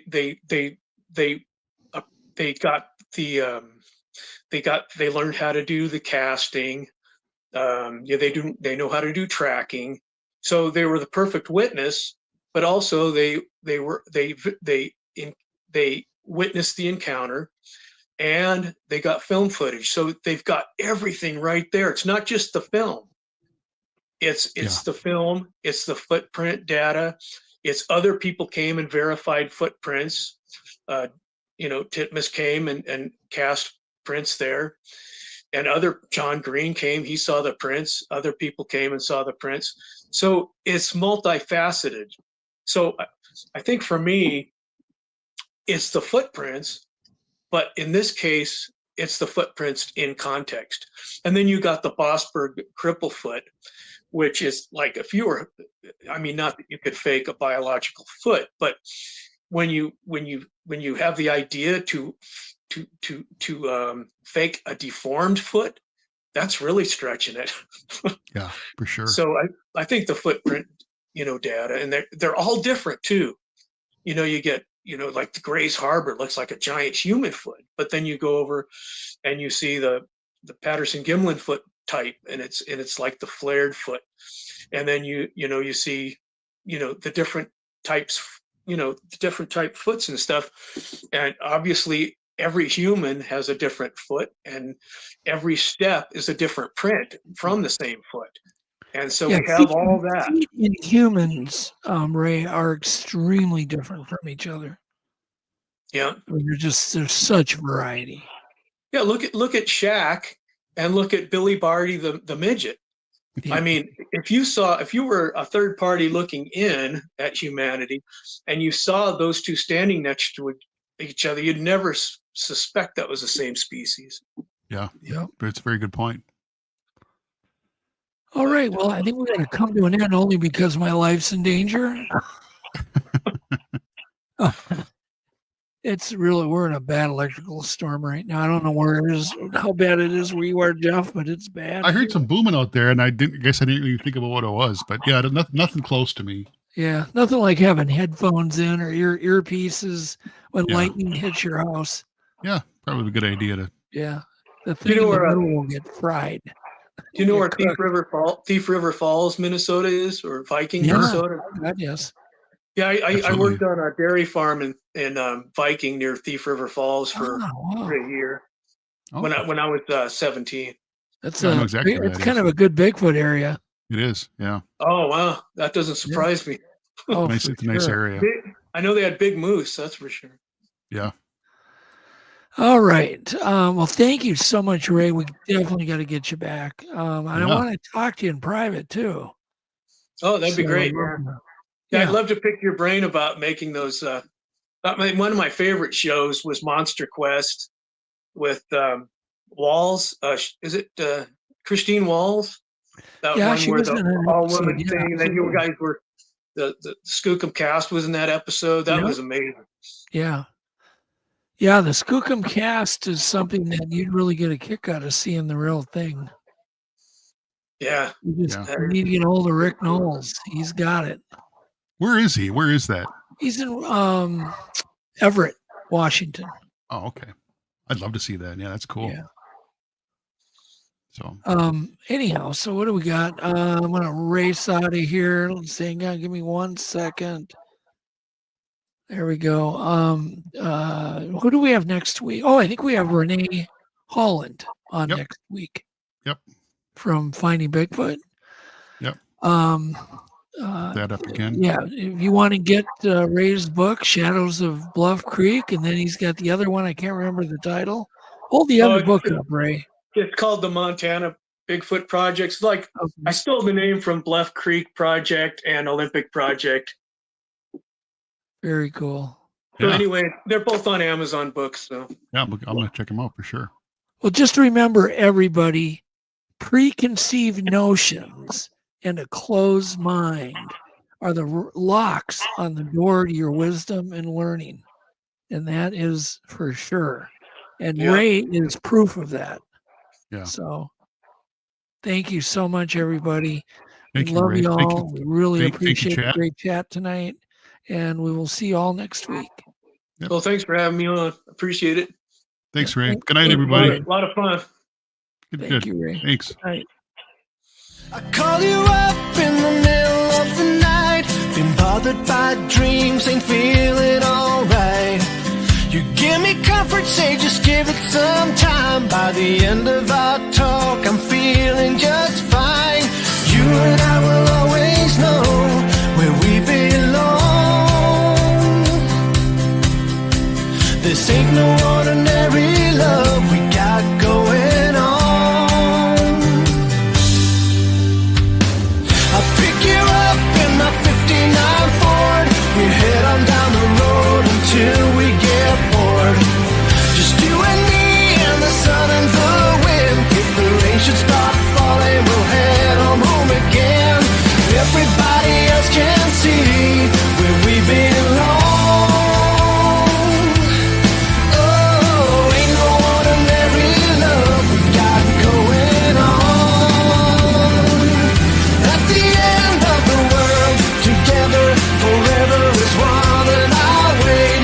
If ever you should be in doubt, and I'll pray they never can pull us apart, and I'll wait for the time when we'll be together every day. But I know if ever we'll be led astray, that I'll find my way back home to you again.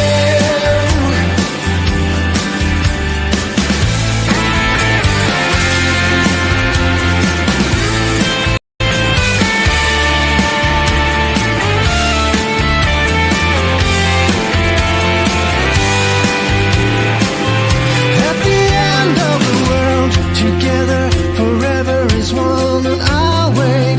If ever you should be in doubt, and I pray they never can pull us apart, and